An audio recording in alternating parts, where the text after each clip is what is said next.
morning, everybody, and welcome back to another Dynamite stream. Today, we will be playing, of course, you guessed it, some more New World.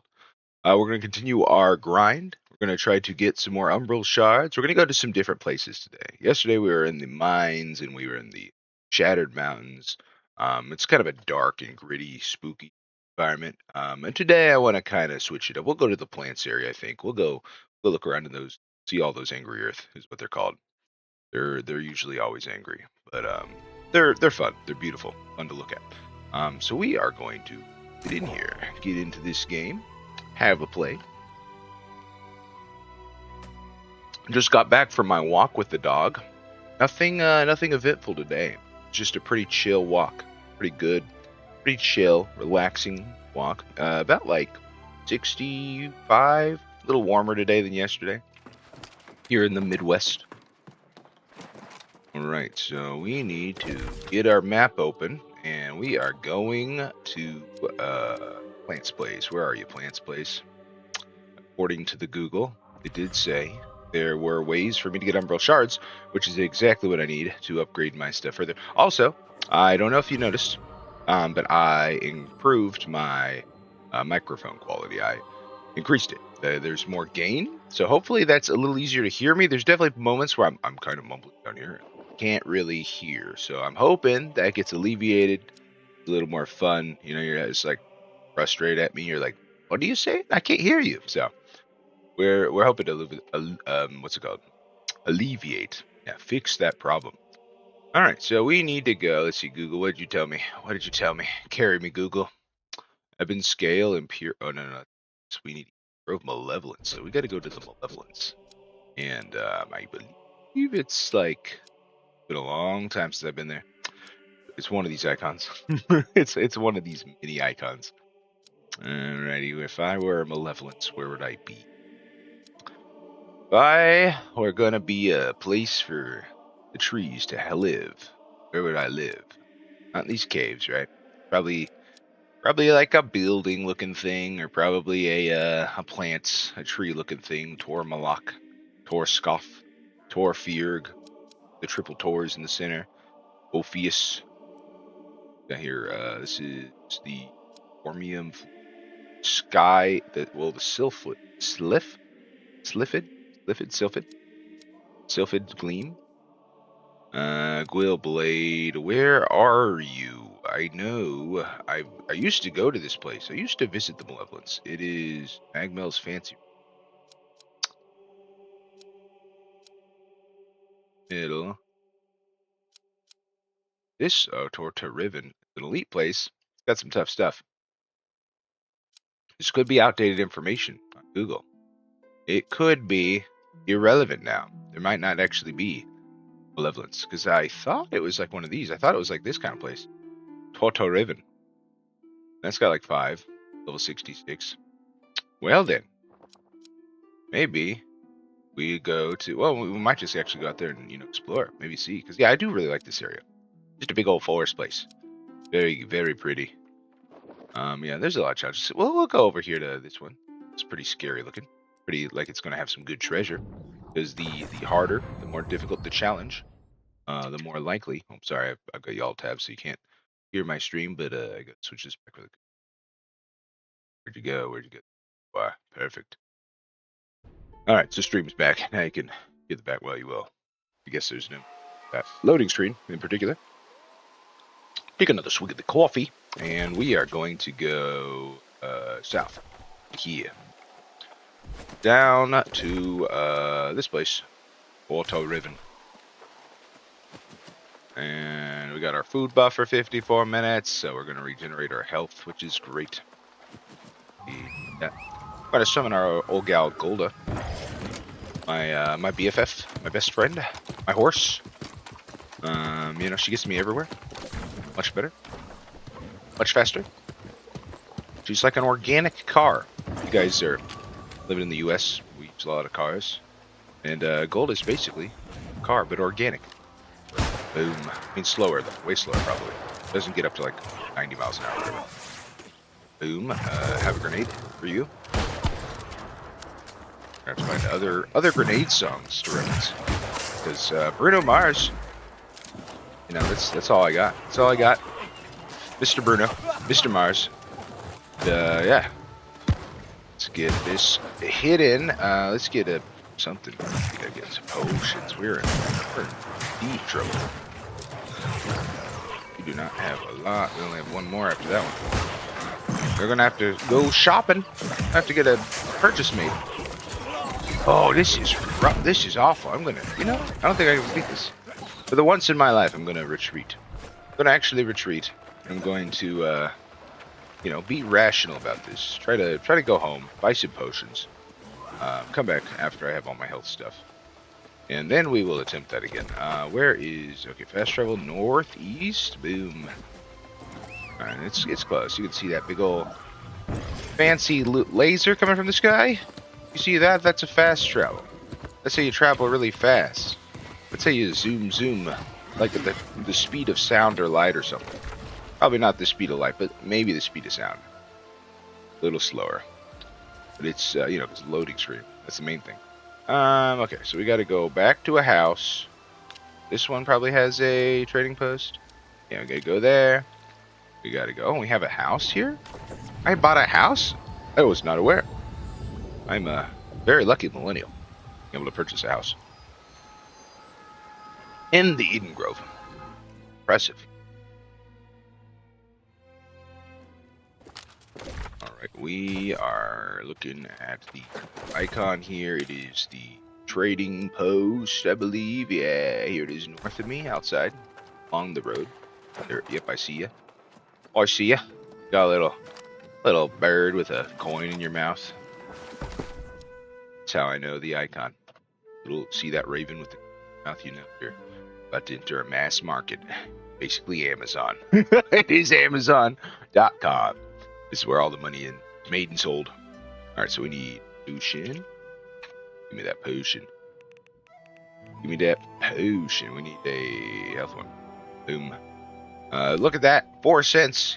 Can't beat it. It's a deal.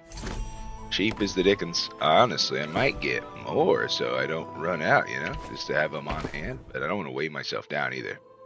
We'll just do another. Well, the prices are pretty cheap. Granted, I don't think they're going to get any higher. I think they will get cheaper. I predict more deflation. What's that health shop? What the heck?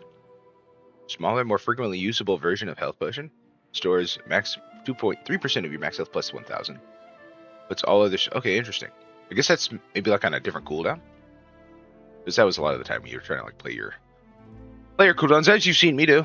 I'm like 30 seconds in and I'm like, oh man, I gotta get a potion down. I gotta get a potion swig down.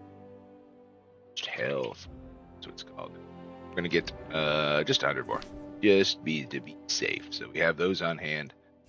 And then we are gonna go ahead and we are going to let's you know, dump some stuff. Let's kinda get rid of that, salvage that thing for $3. Gives me a little bit of money and a little bit of other stuff.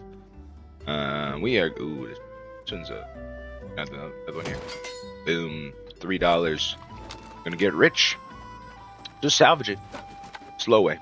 But you know, money's money. Alright, so we are going to go what are we doing? What are we doing? Oh, we're gonna dump. That's what I wanted to do. We wanted to do a dump here.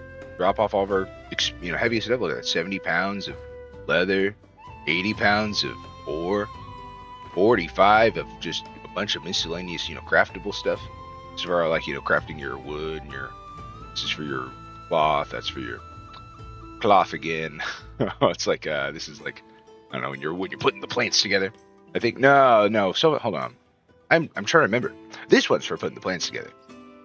It's been a while. It's been a long time. I don't recall. I have to engage in some of that again. Drop this off. We need, yeah, look, our space is getting low. We gotta keep our inventory clean so we can continue the excitement of gathering the things, picking up the stuff. Ooh, interesting. Got a little gem in it. But it's bye-bye. It's going bye-bye. And we're gonna drop out some food. That's 10 pounds of food on me. I've already got like my, what is this? 11 pounds? 11 pounds of meals I can survive on forever. Okay, we'll drop that off. We don't want You're gonna make a mess. You're gonna give us even more items, which I can't handle right now. I might just I don't know. I have such a bad like savings mentality. I'm like just save all the money, but we're gonna crack these open. Crack them open. Give me the money now. I'm 1,500 richer. Oh, I guess like some change. Not. I don't know why it rounded down. That is a weird bug. It said 500, and I should have had times 3, 1,500. Gave me a 14.99, 8.98. Like with a little penny over. Okay, so we are going to go, where is it? Okay, so not malevolence. Oh no, we were going to look for it. We're just going to organically explore the beautiful Eden Grove place. We're just going to take it, have a kind of a chill, relaxing little on our horse adventure, but try to find something that's not so relaxing. Try to find something kind of scary, and that will kill us, and we'll have better treasure, because, you know, that's how it is. That's how it be. That's how the games are. The bigger the challenge, the bigger the reward. Most of the time. Especially in this game. Alright. What's up, buddy? I think I can take you on now real easy. I'm like level 70. You're level 52. Look at that. One old boom. He's gone. And we get some of that Eden Grove standing. Level up that faction. Get some more storage spaces. You know, all sorts of cool little things you can get with that. Alright, so I kind of want to figure out, what's this? What is, that's not herbs. Next to it's herbs. What is this? Dunscath? Alright, we want to go, I think well, no, we wanted to go to this place, right? Yeah, let's go to that place. Let's go, but let's walk. We're gonna walk. Now we can see all the sights. Gonna see all of the majesty. Look at this place. Boom. Little windmill there. Big old tower. Stuff cool, interesting architecture, big old bridge, massive bridge. They do a lot of these bridges all over the place. They had a good like, you know, kind of like public construction kind of thing going. You know, like we have highways here. They have these giant bridges, lots of bridges for you to ride your horse on. But yeah, they were here before the horses, before the everyone began to travel.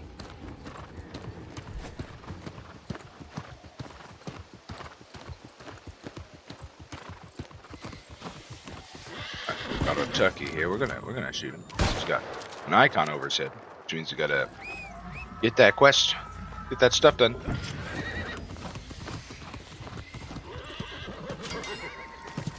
And now, ooh, okay, head more east to the E. Another turkey. Farewell. Thanksgiving is gonna be early this year. Oh, he just going to keep feeding me turkey. This is the place. This is the place to come in November. The boar too. And now we head further. Don't mind if I do. And look at that. Look, yeah, so that's like another entrance. Look, what the heck? They have this giant building up there on a tower. Oh, that's cool. A little floating island. I've never seen that. That must have been added later. That is pretty cool. That is pretty neato. Let's get this little boar. Boom. Oh man, look at this place. You know, I could smell it. I can like smell all the maple, I don't know, the pine, you know, just like all the trees. It's like fresh.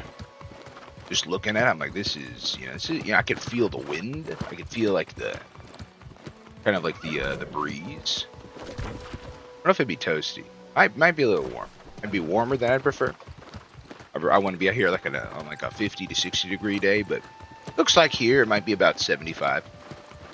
Maybe almost 80. A little warm. Which, you know, for some people they might prefer that, but for me, nah. Give me that coldish kind of feeling. I want to feel like I'm living in a cave all the time, where I need to wear like a little bit of a light jacket in order to stay comfortable. All right, let us go around. So we're gonna go around here. Sorry, I keep checking the map. I'm like, the whole point of this is to show off the gorgeousness of this area. Don't use the map. Don't use your compass. Just let the road take you where you want to be. Show me. Look at this little hills. Yeah, it's also like just the terraforming is really good. You know? Got like a lot of ups and downs. It's very you know, it's not just a boring flat place. Even the sands area, even like all the more of the plains types areas are like that. They did really good on, you know, just making it feel really organic. Look at all the like the blue and the, is that purple? I'm colorblind, but I call it blue. Like those little flowers, but I think they're blue. Okay, wait, this is where we were. Okay, so I remember this. This is actually probably too hard for me by myself. It even says you need like 5 people, I think. Total ribbon 5, yeah. But we actually don't want to be here. Is there another place around this area that I can go? I'm thinking all these like kind of big looking areas. So that's level 66. So I wonder if I can handle, and this one's got an icon. What do I got to do here? Search chests? Well, I guess that's a little more incentive to go check it out, isn't it? So we're going to go turn around, go to fast travel, head to that one, see if we can get some cool loot, find some treasure chests, survive some angry plant man trying to attack me with their daggers and their little long arms. One of them has a long arm. One of them throws like a big old wooden, you know, just picks up a trunk out of the ground and throws it at you. So we're gonna go over and you know, have that happen. We're gonna get impaled by a tree, and hopefully we also get like some umbral shards, because that's all we care about in this end game apparently, which is great. They made everything. Like, they made almost, you know, every, you know, activity in the in-game, like, give umbral shards. They gave, like, a ton of ways to do it. And so we're going to get on our horse. And we're going to go. Okay, so this, across the river and then here, I think that's kind of where I'm going to go. I don't know how to put a ping. There we go, right-click. Right-click to get that icon on the map so I can see where the heck I'm going. Ride down this mountain side here. Take out this boar because he's got an icon on his head. More money, more turn-ins, more quests, more stuff, more dopamine, more button presses. Yes. It's in my bloodstream. I'm like, yes, more. Look at that. And then 5 things. Boom, a little bit of everything. I got paid in 5 currencies. How exciting! Oh. Bye. I thought you would have been able to handle a bullet to the face, Mr. Tree Guy. I apologize. You're only level 51, level 60. And I think this one didn't upgrade yet. I've only got this one at 700. But this thing, which I need to use that. I'm gonna have to do some repairing. I have to do a little bit of a run up and stabby. Boom. Oh yeah, that's pretty good. I was noticing, though, I think my musket just feels stronger. Even though it has, like, a way lower gear score. I think it does way more damage. Because I was looking at the numbers the other day. I was like, this seems... I mean, granted, I think the, you know, rapier's a lot faster. I'm able to, like, get a lot of swings in.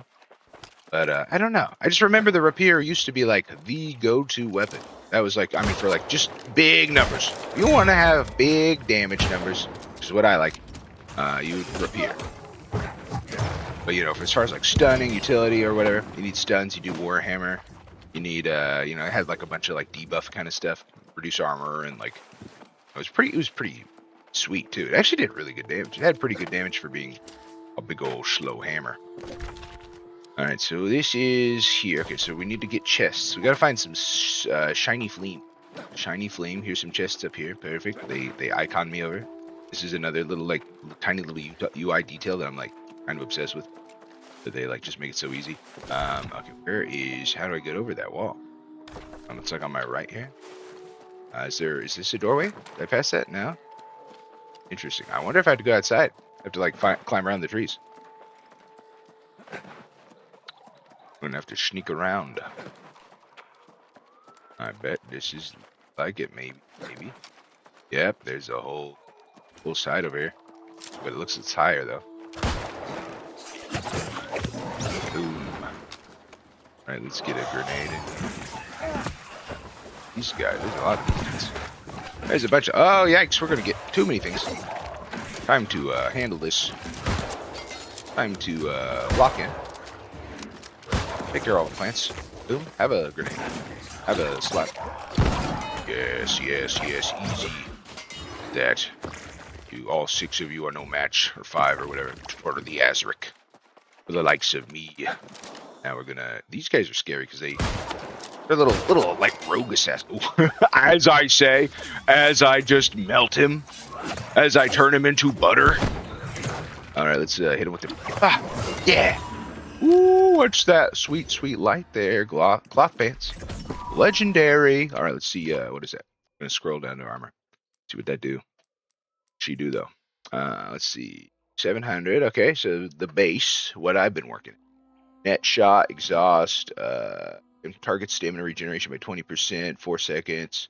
Arboreal condition, we saw that for nature damage. Shirking energy, that used to be really good. If a hit is avoided by dodging while on a light or medium load, gain 30 stamina. Yeah, that's pretty sweet.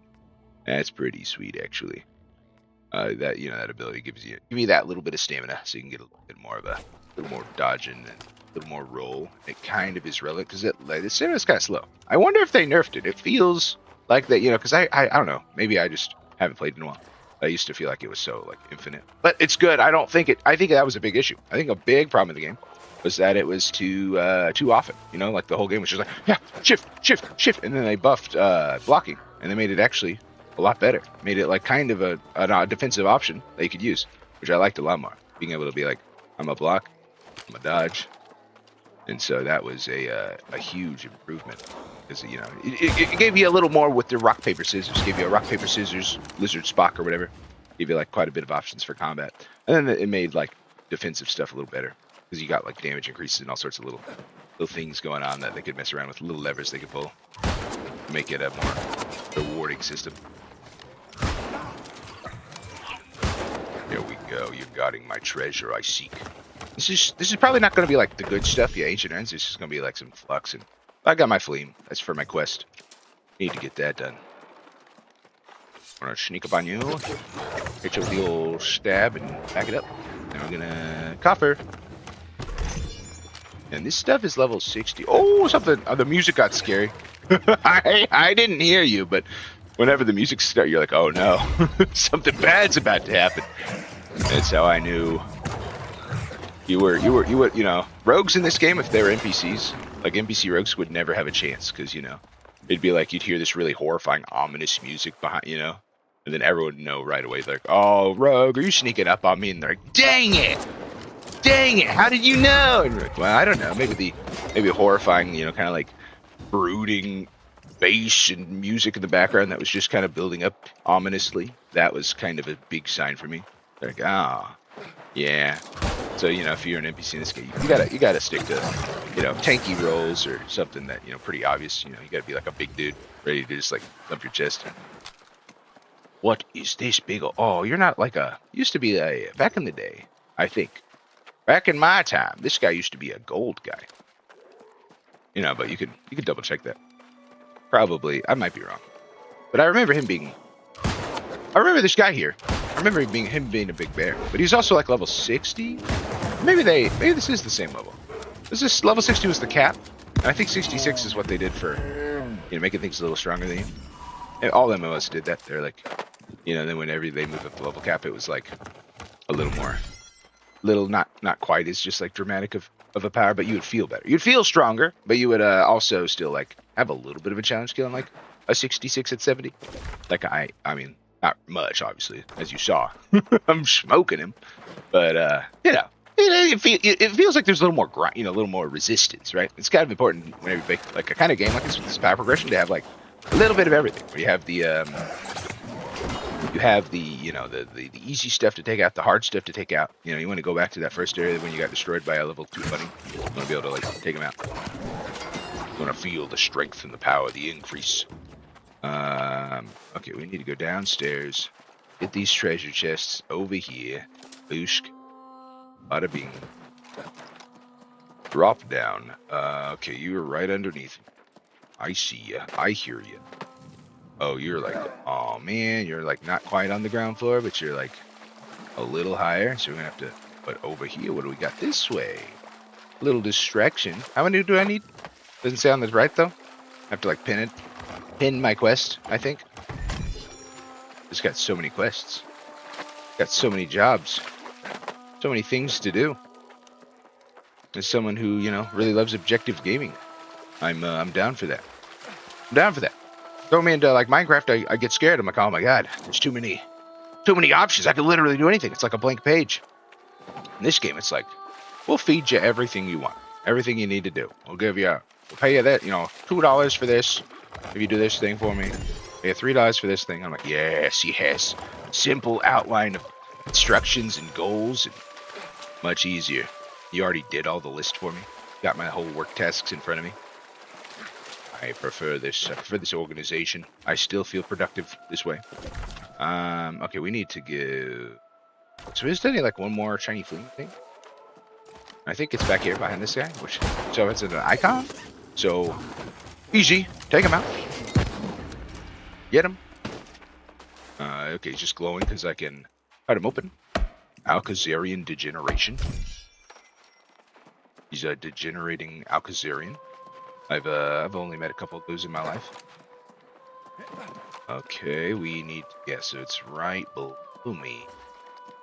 This little chest. I think it's on the other side of here, and I think it's the last one. Alright. Have a fire, have a little gun, have a bye-bye. Let's go. Yeah, it feels so good. I never get over that. Never get over, especially whenever you like used to hit with your gun and like it wouldn't do anything.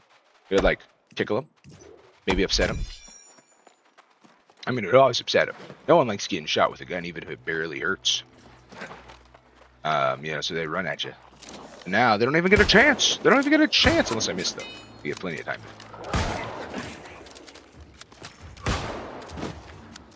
All right, where are we heading off to this day? We need to go back to. Well, we got the quest done. I don't know if there's any good treasure up there.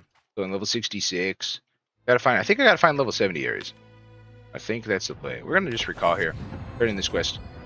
We got that little green marker on there, indicating we have a quest to turn in. So we're gonna do that. Get paid really quick. If I were like min-maxing my like time and stuff, I know a lot of people would just be like, do all your quests first, then turn them all in, you know? They're like, I'm gonna travel across, and like, you kind of like pathfind it. You make like the perfect DoorDash algorithm to like, you know, get your whole stuff done, and then you go back. And it's pretty fun. Kind of a fun little technical thing to work on. People would optimize it, other MMOs. Be like, I gotta make sure that I'm the most optimal. My time and my resources. Will output more money and all that stuff. Okay, so where is this thing? It's not at the town board? I thought it was. Okay, the faction guy. I have not talked to you in a long time. I used to be a pretty proud Syndicate player. I was about the Big Purple. I liked what they represented. They were like, we're the intelligence working from the shadows. We're like the CIA of Aeternum. And then, you know, the yellows were like, we're the religious zealots. We evangelize and we go on crusades. We murder stuff too. They weren't passive. And then the green were just, you know, we want to fight. We want to battle. Put me in, coach. And they were like, kind of just a fun, like, you know, smack thing. Don't ask questions. You don't have to really think. You know, that, which is really fun sometimes. Want to just be a big barbarian and his stuff. You go Syndicate. All right, let's get. Oh, sweet. Okay, so that was that. Okay, so this is guarded Judas. I gotta do the whole dungeon for that one. Do those quests.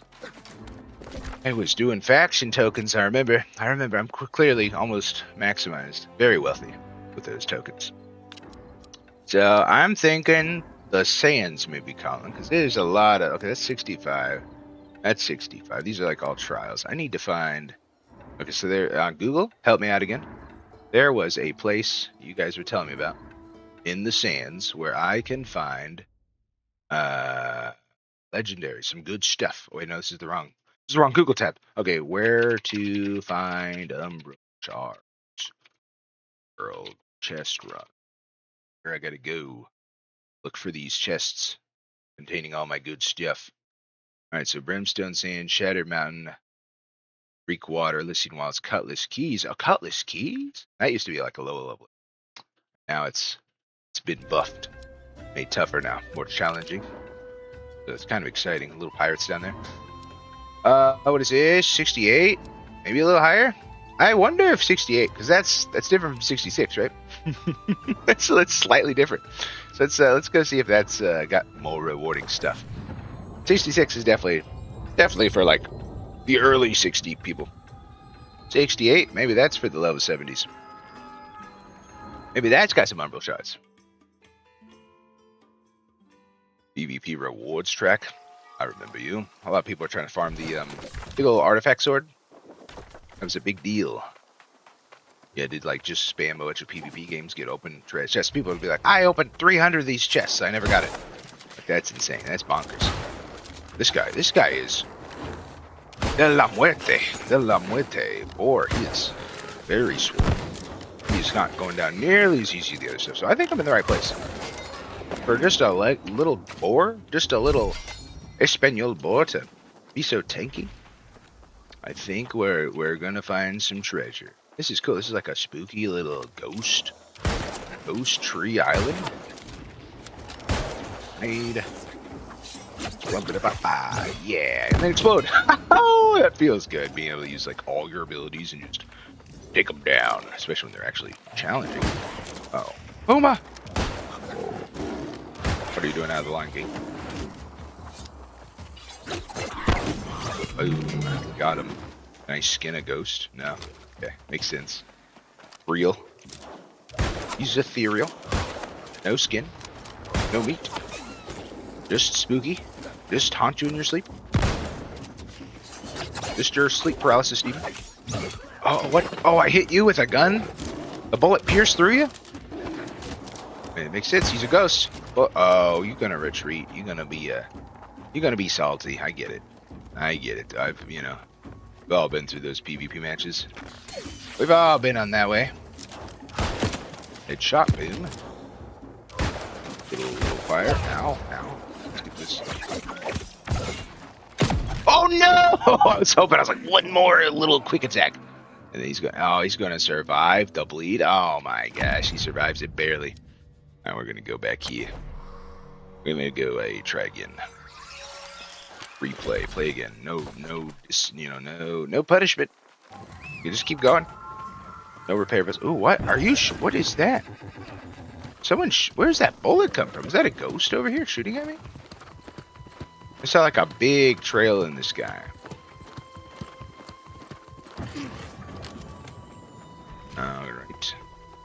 Alright, there we are, the Puma.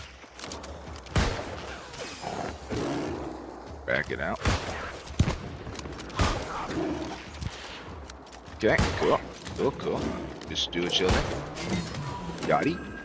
And this is just a green, okay. Huge traveler stuff. One of those little mods, like a billion of those things for adjusting your gear and all that stuff. So, is this... It's a stronghold, undead clearing.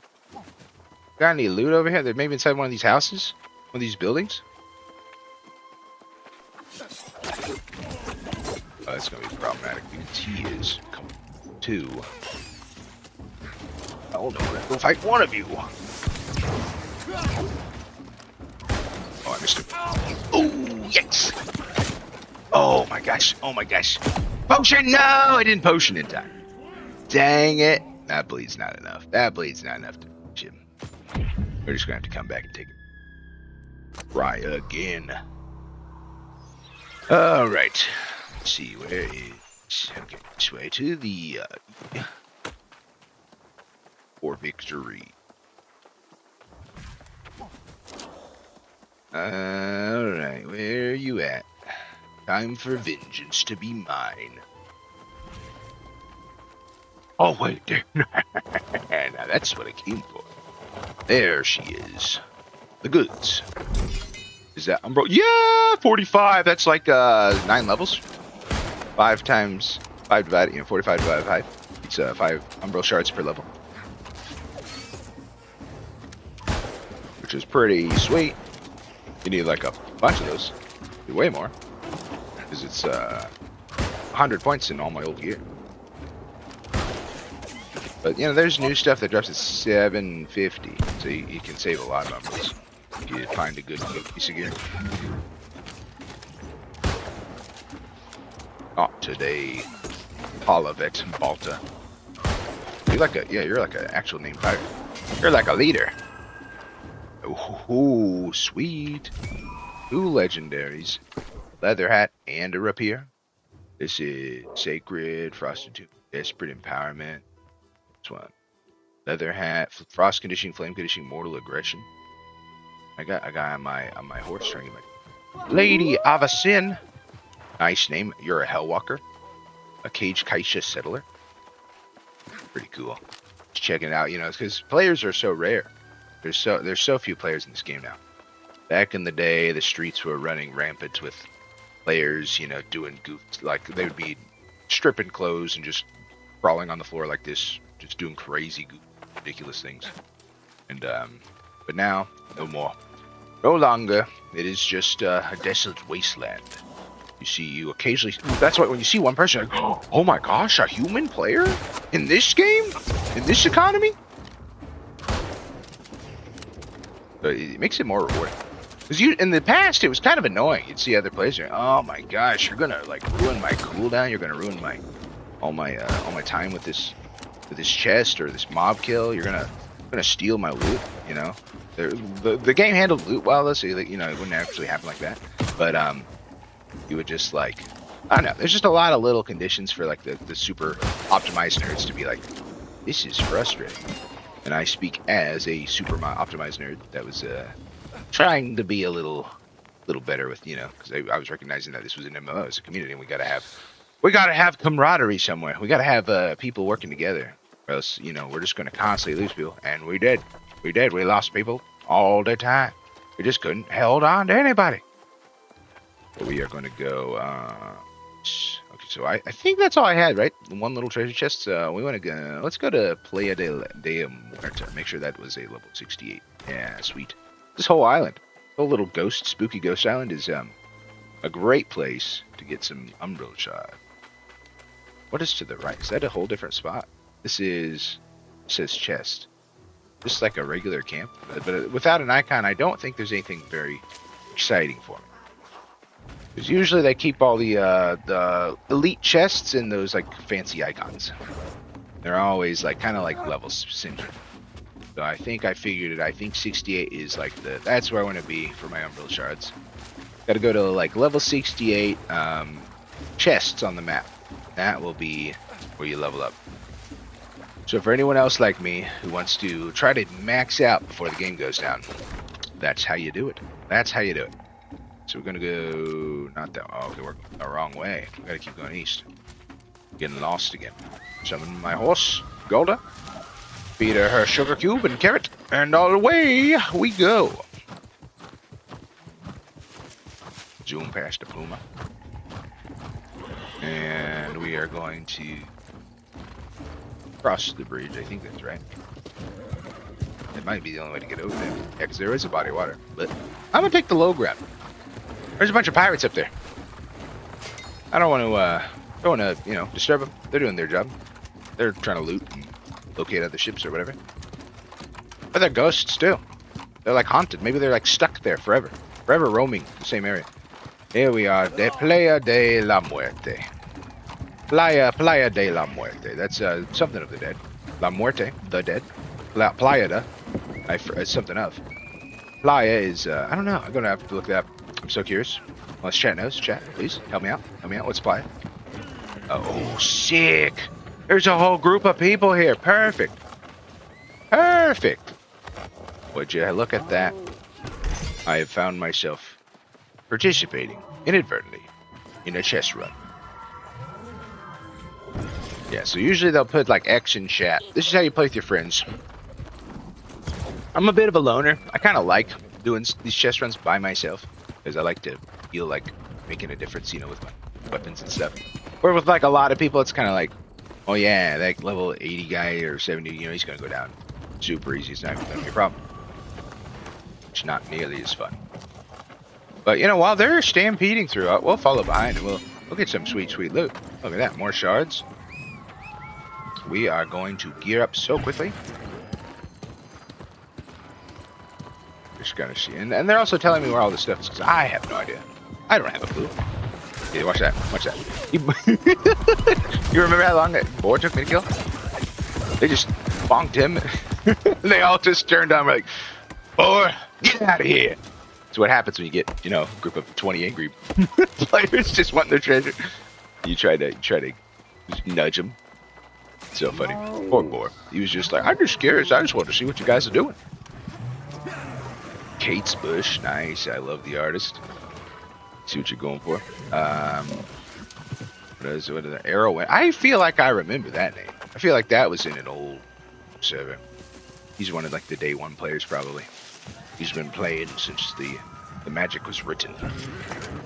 I could be wrong though. There's a lot of names of similar. Like there was like 6 or 7 different alphas I remember.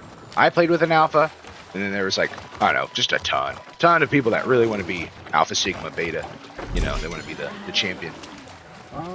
Right. That's right. Let's see it. You know, so this is also what's great. You don't have to think. You can just turn off your brain, follow the crowd, and you'll you'll get rewarded. It's a great. And that's what this game did really well. It had so many just like kind of turn off your brain, enjoy the experience. Just you have a fun, chill time. Feel like you're making money or getting rewarded or something. And it was just that part was so rewarding and so exciting. Okay, we're not. Okay, we did get almost shot. Sweet. Gator? Just no one else is fighting you. I guess I won't. I guess I'll spare you. I will spare you, Mr. Gator.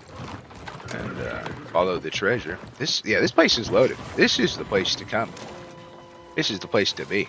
Treasure chests all over them. Molten slag. Okay, another one. Probably for like a fire ability.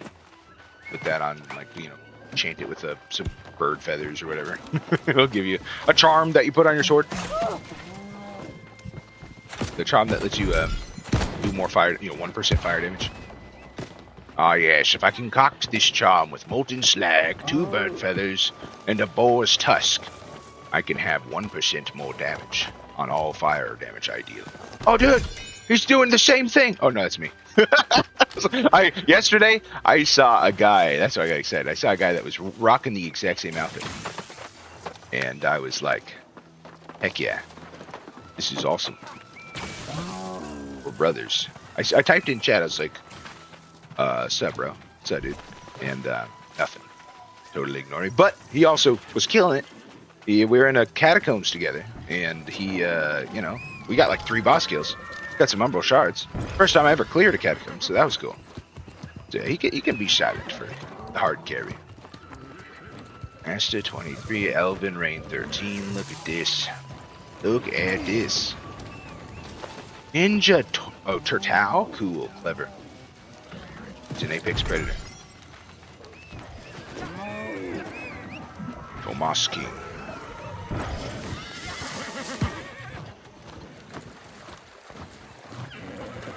Are having a dispute. I'm wondering if that about killing Annie, if that's like regards to this group.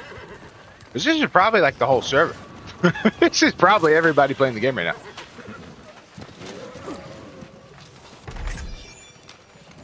Yeah, okay, so here it is. This is the stuff I want. Elite chests. That gives me my umbrals. That gives me the power I crave. And so actually it's not too bad of a grind, you know? If you did like this a few days, you could probably hit max a little quick. Just, you know, just several days of activity. Which is common for MMOs.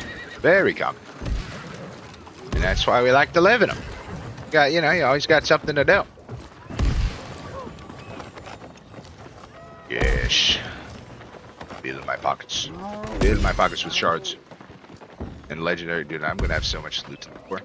Look at and appreciate the quality of. Hopefully maybe find some upgrades. But I'm pretty picky about my stuff. I built this set. And what's nice too is if you built an old set, you like perfectly like figured it out. In this update, they finally made it to where you could just like level up that stuff all the way to 800 or whatever, which is insane. Because that was why one of my buddies quit. One of my good pals, Seppuku, he stopped playing because he was really salty about, you know, he spent a bunch of money. He worked super hard to get all of his armor and stuff, and all of his weapons and everything upgraded. And then he came back and they're like, hey, you got to get it. It's, you know, you're weak now. You're no longer strong enough. And he's like, well, I'm just done. I don't want to do that. Like, understandable. I totally get that. Spend all your hours and days and time. But now imagine now with the end of the whole thing coming over, you know? You've got nobody. It's all coming crashing down. It's all so all the hours and investment people have in this game just going to be gone after 2027, and that's it's supposed to be the forever game. But we have to say goodbye. We have to say goodbye. We got to be here when the ship sinks.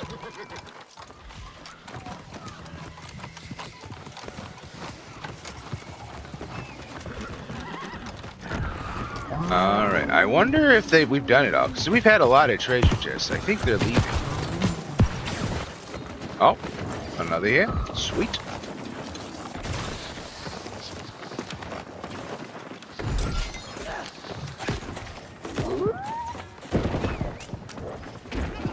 Bobby's Biscuits. Bobby's Biscuits. Love the name. Ooh woo on me, man. See, again, you get to see all the player creativity. Just the names. It's always kind of fun. There's a lot of comedy comedians in this game. Doing some crazy cool stuff. Boom. Alright, we need to go all this way. There's another one. Boosh. Oh, it's available in 19 hours. Okay, so yeah, all those elite chests on a 24-hour cooldown. A little less, I think. Because it definitely has been an hour since I looted that. I can watch the pod back. Is this legendary? Sick.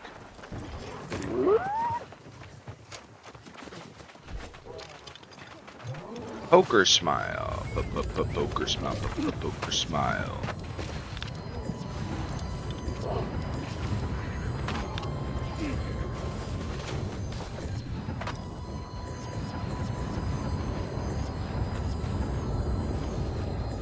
So low.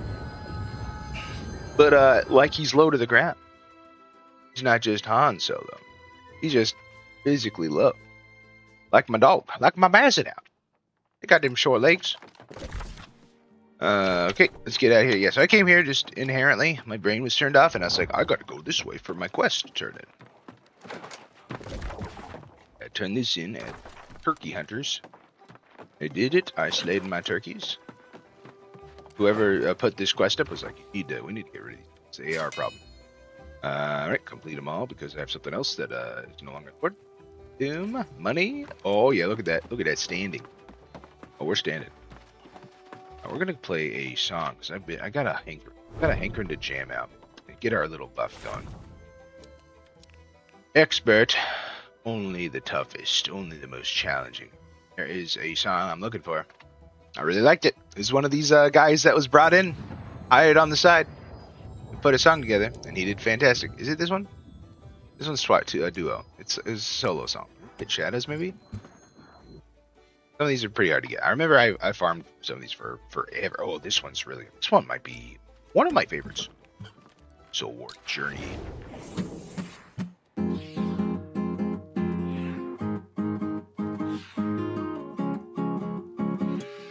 Oh dear. I keep forgetting E's and S's are not the same.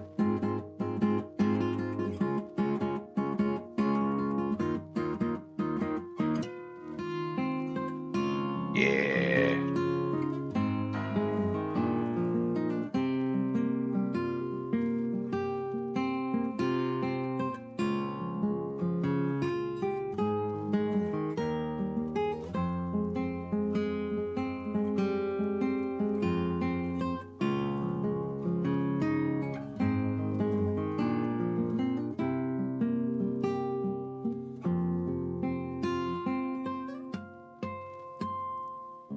Beautiful, fantastic. I love that song. It's a beautiful song. It's a beautiful song right there. And we get that sweet, sweet buff. A bunch of music XP. Yeah, I can do that all day. Just sit in the front gates of a city, jamming out. Alrighty. We need to go. Where else now? Where else to now? Well, maybe collect. View the spoils of our labor. Bunches of rapiers, which is good because that's what I like to use. Heavy attacks. I don't use those a lot. It's all about being fast. Turkey and flame, shock attunement. Not exciting. It's exciting. Well, it's a little fire and a little lightning. Want to do that? And poison. Cool. Poisoning too. Nice. Doesn't poison, but you combine it with like a bow. That could be sweet. Hatred. I don't want to be hated. Bad. Abyssal Attunement and Arcane. A little more intriguing. Yeah, so they have like these kind of multi-statted. A lot of these with like tons of elements, which is interesting because there's a lot of enemies that are hyper resistant to certain elements, and some that take a little more damage. I feel like the resistances were always way bigger than the advantages. So I think sometimes getting like a multiple of these like damage stats of the elemental types of damage is maybe a bad thing, because you could run into someone like I did the other day, where he's got like a fire resistance, and I have fire gems in all my weapons, and so like half my damage is like 90% reduced, because I was seeing two numbers. It was like, the physical damage was doing like 900, but then the fire damage was doing like 100, or it was like super low compared. And I was like, why is this taking so long to kill this guy? And then I read his like thing. He was like, I'm immune to fire. I was like, oh, that's why. Very resistant. Off gloves. Late gauntlets.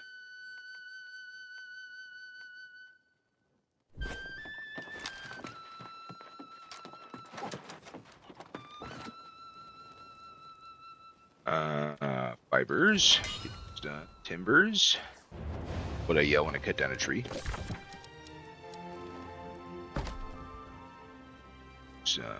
Territory standing. Storage. Check out this thing. Got a stamp. We got a stamp to put. Place our stamp down. Yeah, so I think you need like a minimum of what, 5, 6 stamps? So you can just go infinite. Pop them all open with those free stamps, because every time you use a stamp, you get a free one back whenever it makes a line or diagonal or whatever. Pretty sick. Alright, what else we want to... You need... Okay, our umbrella shards. We did get a bunch of those. 450? How far can we go? Now, can we finish you? Get you all the way? Oh, so close. So close. Wait, the cost goes up? It does go up. Dang. Because it's like, it's 5, and then there's a certain threshold. It's 5, 10. Still 5, still 5, still 5. Is it the last 10? I bet. Yep, see, boom. Okay, so it's 785, so it's getting to like 790. 785 on, it goes up from 5 to 7. 7 pop. No, that jumped up right away.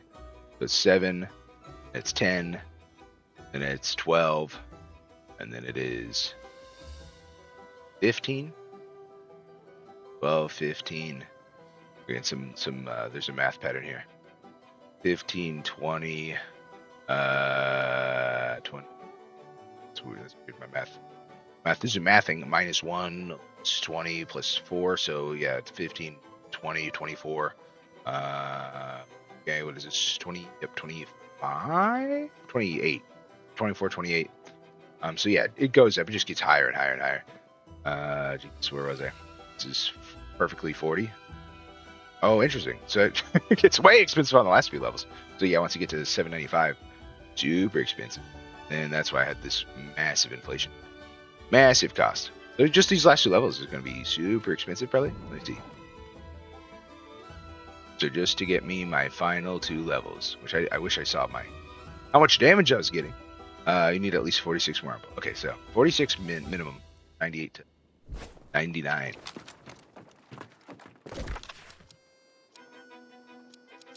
And now we must head a new place, to a new area, for a new grind. 4 minutes of the food buff. Pop that sucker. I try out my new, more powerful rapier. See how I do in the catacombs.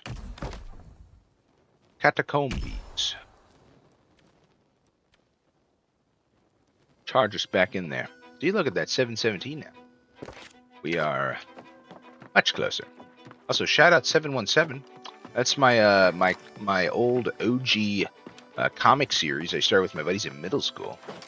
We were wanting to make our own like anime manga kind of thing, and so we were working on a script and doing art and stuff, and it was just like a lunch table thing. We just, every lunch table we'd nerd out about Yu Yu Hakusho and Dragon Ball Z, and then we were like, we want to make this, and so we created our own called 717, which I don't know why we gave it that name, and then we translated it in Japanese to Shichi Ichi no Shichi, and we were so excited because we had like all these like plans, all these like OCs, all these characters, and it was pretty fun. It really made those 7th grade days in school way less painful. Made it a lot easier, a lot more fun to dream about the future, to dream about what could be done, thought and story. Boom, grizzly, boom, wolves. All right, it's like always a minute 10. Yeah, minute and 7 this time. Get the catacombs popping.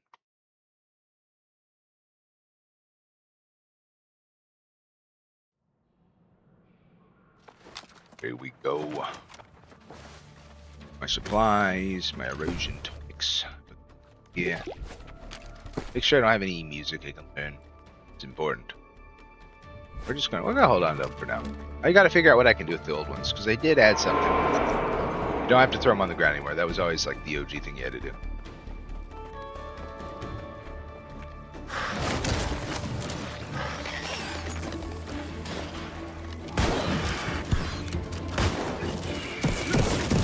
Oh my gosh. Oh. I'm out of stamina because of the lightning. I can't dodge. I gotta get this big ol' monkey off me.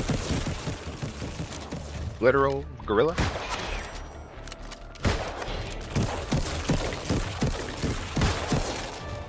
Scary. Got him. And now we head through the catacombs further in. Across the poison pathway. Up on this ledge, got some more currency. Sterlings. A horde of them. Just a massive amount. 50, let's go. Alright, what we got in here? We got a Sagittarius. Are you a Scorpio? Alright, Signify. Alright, let's get Sagittarius first. Little December birthday. Boom. Watch out for the Signifier. Watch out for the charge! With the bullets. I'm gonna have to look by me before he punches me in the face like that. Potions. Ow, ow, eye laser. Got that right? Oh dear. This is tough, man. I'm trying to get this guy out of here. He's shooting fireballs at me. The other big boy's trying to punch me. Run! Run! Alright. Oh no! Okay, so almost in that case, I just need to turn around and run into him. Like that, just roll past him. Be a lot safer. It's hard. Sometimes you gotta like charge in. You just gotta go towards the thing trying to fight you. You just gotta, the game teaches you to fight back. Don't run away all the time. Return fire. Charge. Jump over this gap here. Oh, and yeah, and I don't like that they make this so like, as soon as you touch that stuff, you're bye-bye. It's very toxic, whatever that is. That is, that's a all Hanato virus or whatever. Pretty deadly. I mean, worse, right? Hanato's got like 55 mortality. This has got like, 100%. You will die. Ow. Watch out! Watch out, me. Grenade. Laser. Potion. Dodge through. Watch out. I got him. Reload. Watch out for the laser again. He needs his eye drops. He needs his eye drops. That's how you fix that, when you got lasers coming out of your eyes. Oh, ow, I'm in trouble. Oh, I missed the dodge. Just didn't quite do it in time. Forward. I was trying to go front. Trying to go right into with that roll. But I got my head punched right off. My head was just bonked. Bonked very, very quickly. Very, very heavily. It's like I was getting hit by just a truck. Just absolutely knocked me down. Took me out. Okay, what are you doing there? You just gonna run? Just doing some self-running in place? Are you bugged? Can I hit you? Can I just cheese you now? Oh, I woke him up. He's like, I'm trying to do my cardio, bro. You ruined it. Ah. Load heavy. Oh, yikes. Alright, Gary's gonna do that big old fist punch. There it is. I called it. I know you. You gotta stop that, man. That one's not fair. I can't do anything about it. It just hurts me. It just straight up hurts me all the time. It's like guaranteed damage. Okay, there we go. If you dodge the initial laser. No problem. The shoulder charge, that one's a little different. Slightly different. Laser. Probably should potion because I want to regenerate it. I'm so close to getting the regen gun. I gotta do like all my dodges there. Would have liked to use one less. Oh, ow. Alright, one more shot. You're gonzo. 2 more shots, I mean. Boom, perfect. Okay, let's just keep going. We gotta get a little more so we can get that statue upgrade. We need 100 of those splintered souls. We only have 76. We need to go murder more stuff, which I think... Oh yeah, I gotta go the other way. I'm going from whence I came. Go over to this direction. Further. Yes, here we go. A new place. Ooh, we get these statues. Gives us the buff. Gives us more damage. Or a bunch of other stuff. Let's see. Grand Feast. Allies can heal from damage to the enemy you're hitting. If I had friends. Perfect. Erosion Tonic grants allies erosion immunity. And I don't worry about erosion now at all. Soul Weight killing an enemy summons an explosive soul after that foe goes after foes. Okay, that's cool. Murder stuff, get more damage. Going to see monster attack when you hit 2 heavy attacks. See, I don't use heavy attacks. Sorry, I'm using a gun. It just shoots. It doesn't have a heavy. Barrel potions heal 80% less, but explode and massively accelerate ally cooldown. Blood Offering. Critics deal less damage, but drop a healing orb. Nah, let's get the Soul Wake. I want to spook them out with the ghosts. Have the souls of my deceased enemies chase my other enemies to the grave? Yeah, sounds awesome. Sounds sick. Sick as heck, bro. Also, kind of messed up. Vengeful. Hey, get you out of here. With this. Oh my gosh, I just can't line up the shots. I need more caffeine stat. I need more coffee. Sleepy brain will not land. Swig here while we do our little auto run. Respawn point activated. We only have one more respawn. We can only die one more time. Top left, you see that? Instant respawns. How far I can go into the catacombs. I need to try to get out of here. It's just like an extraction shooter. You gotta get your loot and try to get out. And just like an extraction shooter, you get 60 seconds with a bunch of enemies attacking. So I always gotta make like the extraction part intense. Ooh, that's yikes. Keeps it exciting. Extraction shooters are super fun. They're pretty hard, pretty sweaty. They are just always exciting. You never get tired of playing them. Because they're, it's always intense. And the sound design's always like really good in them all the time. They make it to where like, you hear like one thing, oh, what was that? And you're just always on edge. It's hard to keep your cool, which kind of makes it more fun. Make a little mistake, get excited about like your massive bag of loot. You're afraid if it's a real player, if it's going to be a monster attacking you. Oh, we need to get this archer out of here. I don't know how we're okay, because this guy like respawned when I tried to do this. Okay, yeah, so they're probably going back to their house, going back to their room. This is the lever. I need to get that lever to open the door to fight the boss. And bosses are kind of the main thing. This catacomb stuff. That's where you get all the good loot. It's gonna do. Oh, it's gonna get a down. Erosions. See that little bar at the top? That's my erosions. That's how that buff goes up every time I get hit by an enemy. and once it maxes out, we get a big debuff. That makes me heal less, take a lot of damage, I think. It does a lot of stuff. It's bad stuff. You don't want that bar to fill up. I haven't really, like, I've had it happen, but like it only lasts like a few seconds. I don't know, it might be bugged, it might not work, but we'll have to test it again.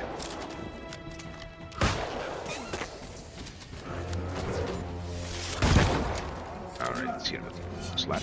Oh, yikes, that's the, yeah, I hate that attack. Gets rid of my stamina. Oh, and he got away? Dang it. He went back to his house? Not all C9s. People still play this. And people being me and like 200 other people. yeah, that's the only people that play this. I'm just having my kind of like goodbye grievances. I made a little video essay, Aussie, and I was like, I gotta, you know, I had to say goodbye. I played this game a lot back whenever it first came out, and then I stopped playing in 2024. And so I've decided to kind of try to finish it, you know, say goodbye, get all this stuff, because they did a really good update right before the game got shut down. Amazon made the executive decision to let go of the whole team, pivot into AI, you know, big financial motivation. They didn't want to invest in like the long term. They didn't want to spend a lot of time making this, you know, a successful game because it was going to take too long. And so they, you know, just let go. AGS just was people that worked on this game just disappeared. Just you had to, you know, got the notice going into work that they are no longer there, and so it's kind of tragic in the community. A lot of people were like, you know, this is it. This is the update. You know, 100,000 players came back. It was the sentiment was starting to go the other way. It was no longer like New World's trash, which is usually what everybody says. But it was starting to get good, and then before enough people could say it was not trash anymore, it was axed. You know, a week later after this crazy update, they announced they're cutting the servers. And which is also frustrating because like Amazon owns, you know, Amazon services, so like it's not that expensive for them to maintain servers. It's really not that high, and it feels like they, you know, I don't know, they're just min-maxing their money big time so they can go straight into AI. I'll go check your video out. Played the last update, but I played this game for 5 years. Yeah. It's fun. It's on my channel. You know, it's just kind of like my recap, my experience of the game. Sorry for. Oh, nice. Yeah, I played it for what is it, 2021 till 2024, 3 years. And yeah, and then I just got salty at the community and the players, and like I was kind of getting tired of that. That's why I stopped. But I was kind of hooked. I was pretty addicted because I think this game does so much when it comes to like just infinite progression systems, you know, bunches of numbers going up. You feel like it. Well, actually, so a good example, Elden Ring came out when I was playing this game all the time. I only put like 1 hour into Elden Ring. So I was like, well, why would I play Elden Ring when I could play this game that feels very Elden Ring, and I can actually like, you know, work with other players. You know, I'm always making progress. I can always make money. I can always like, you know, there's something to, you know, benefit either the whole community or benefit myself in the long term with the game. It's like a forever game. You know, Elden Ring's a single player game. So I was like, you know, I have zero investment to go back to Elden Ring. And so I got a little more hooked. And I was also playing with like a big group of people. Like I had a whole company and a guild that we'd log in every night and do dungeons, and that was really fun. We're all good buds. You know, a lot of it was just about like hanging out, playing some games. But yeah, I think it's like my favorite game of all time. It's like my favorite, my number one, my like just the best game to me. And I played a lot. You know, I grew up in like the 90s, early Nintendo era. So, you know, I grew up with the old Mario, the Super Nintendo, and those were, you know, my favorites as a child. I got hooked on those big time. And then, you know, I survived the World of Warcraft hype, and I never could get invested. I never, you know, you'll see in my video, I outline that as well. So I don't want to like spoil, I guess, the whole video by me monologuing the exact same thing. But yeah, I just like in my progression of gaming, I just found this game so fun. And also, again, we're kind of entering like a whole different era of like genres of games. But I do enjoy these more objective kind of games, less on the freeform. I played the beta also. I really enjoyed this game. is one of my favorites. Yes, awesome, man. I'm glad to hear it. I'm glad to hear it. I'm glad there's other people that support it, because I really felt bad. I felt bad that the whole community was just, it felt like no one gave the game a break. I feel like it just always, and I think there's good reason, right? I think people are mad at Amazon. I think, like, big companies are, always have like a big, as soon as you see that name, I feel like people immediately were like, I don't like it. But I think on the creative side, like on the art and the sound, the music and the gameplay and the buttons, I think it was really good. I think it was actually pretty peak. And I think it did have a really good shot of coming back and being like a kind of a surprise hit after a few more years of cooking. Because I think it was cooking up a storm, They were slowly getting it. It's just a massive burden to be like, I got to develop this game and I got to like figure out what to do, where to do it. And then it's going to be massive time. It's going to be massive money. And it looked like initially Amazon looked like they were going to be like settled in. They're like, we want to make the big super hit MMO that's going to be forever. And they were like excited about doing it. And, Bezos was like, we finally did it, because they've been doing this for like, what, 7-8 years working on games. They had like a few flops that didn't work. And the New World was their big success. And so I was like, oh, they're actually going to support it forever. Bezos' whole career was like, I'm going to, he started out with Amazon being like, I'm going to lose money for 10 years, 50, like a crazy number of time. And then I'm going to turn it into like a big empire, a big business. And then, he succeeded. That's exactly what he did. And so I was kind of thinking they would do the same thing with this game. But, they just said no. They said, we want to just go into more money, which makes sense, right? Because we have the CEO change. We have the innovator left. Bezos left in 2023, and then Andy Gassi took over. And so every time this happens in a company in America, I feel like it always pivots into like, it's no longer about, the product or about the, value it provides to the, the people, the customers. It's about milk the cow as fast as we can before it dies. Try to get as much money as we can. As someone who worked in corporate and actually saw that happen firsthand, with a seeing like an innovator step down, the originator of the idea, and then it immediately get grabbed by CEO. And all the company decisions were just like not useful for people, but great for more money. And so a lot of that stuff always happens. It always kind of pivots that way. And so tragically, I think the same thing happened here with Amazon. Yeah, I thought Bezos was down for it. He was like, I'm going to support this game. And then Gassi comes in. He's like, nope, AI is the future. Save your money. Invest in all the AI structures. Give Snoop Dogg money for letting us use his AI likeness. He signed a contract with him. They're making this big Snoop Dogg party game. It's very like a Jackbox. It's like you get on your phone, you answer questions. And this is rough. I cannot fight this. It's like trying to pat my head and rub my stomach at the same time. Let's get this guy first, and then he's probably just gonna respawn now. Let's leave the room too much. Oh, dang it. Let me catch up here. Okay, I played the beta. Yeah, I said that. Nobody came back from the release, but they fixed so much stuff after the release. Yes, I agree. Absolutely. Yeah, they fixed a lot of stuff. I feel like their direction was actually really good. Again, I like half my comments are like people that are like, oh, it was mismanaged poorly. It was like, like they kept making poor decisions. And maybe that was true in some cases, but more rarely. I think it was all subjective. There's a lot of people like, they should have done a PvP update. They should have done more dungeons. They should have added this. And, I think that was, it was just this tug of war. And I think that in that case, it's never wrong, whatever they do. But it just never got away from that sentiment, that mentality of always having like this kind of group of failure. Or was I going to say? I thought so big, yeah. Okay, yeah, and I agree the same. I thought the same thing. This game is going to be the next like big thing. Just give more time. Yeah, this last update was really good evidence of that, right? It like a lot of the gear was a big problem. People are like, oh, in-game content's not repetitive enough. It's not fun enough. And then they did a lot in this. Like Catacombs is a really cool game mode. I love that game mode. Shout outs to Dan Hanuber again. I mentioned him the other day, but he commented on my video, and he has an impressive track history with this game where he like directed a lot of the decision making for in-game content. And I think all that stuff was really sound. It was really good. All his decisions to like make Catacombs, to make that replayable, because that's like a roguelike, super fun. And then just all the gear changes. So like a massive thing they did too. Attributes used to be like specific to gear, but now you just can put them all wherever you want. And then all your gear is like your perks and abilities, like give you like damage or like multi-elemental types of abilities and stuff. And so they kind of simplified that part. And then they also made Umbral Shards where you can pump these bad boys in, and you can just upgrade your gear all the way. Take it as far as you want to. The 800. 800 is the cap now. And you can do that to anything, right? So you can just grab this old, I'm like, what if I wanted to have an 800 smelting set? It's like, it's not for combat. It's just for crafting. I could just take this smelter's piece. Okay, well, let me. Oh, no, well. You know, like, okay, only upgrades with 700 plus. Okay. That has to be at least 700. So, but it helped that if you played in the last expansion, you did all your stuff, you would be able to upgrade it. And yeah, I had several friends leave out of being upset that they spent all this time and money on their gear and they couldn't upgrade it anymore. Couldn't be relevant to the new content. And so, which is, you know, definitely a frustration. That kind of got fixed. So yeah, a lot, and then yeah, a lot of stuff is kind of going the right direction. They added a bunch. I mean, that patch note for Nighthaven was massive. Just all great decisions. I feel like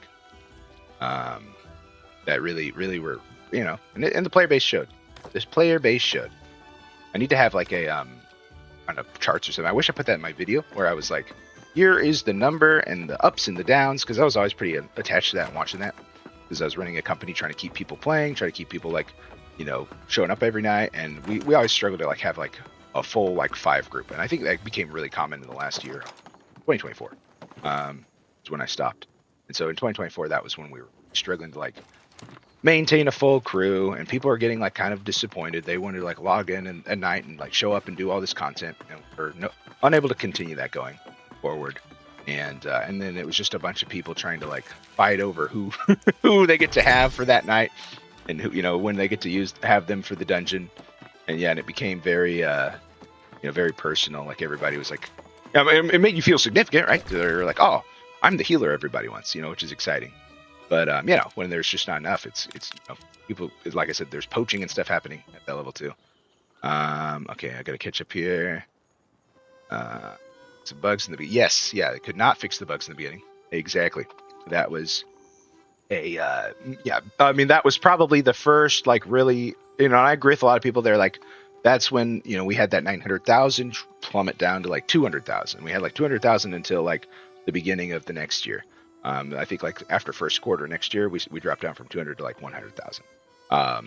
And the bugs were yeah, they're devastating. They killed the economy.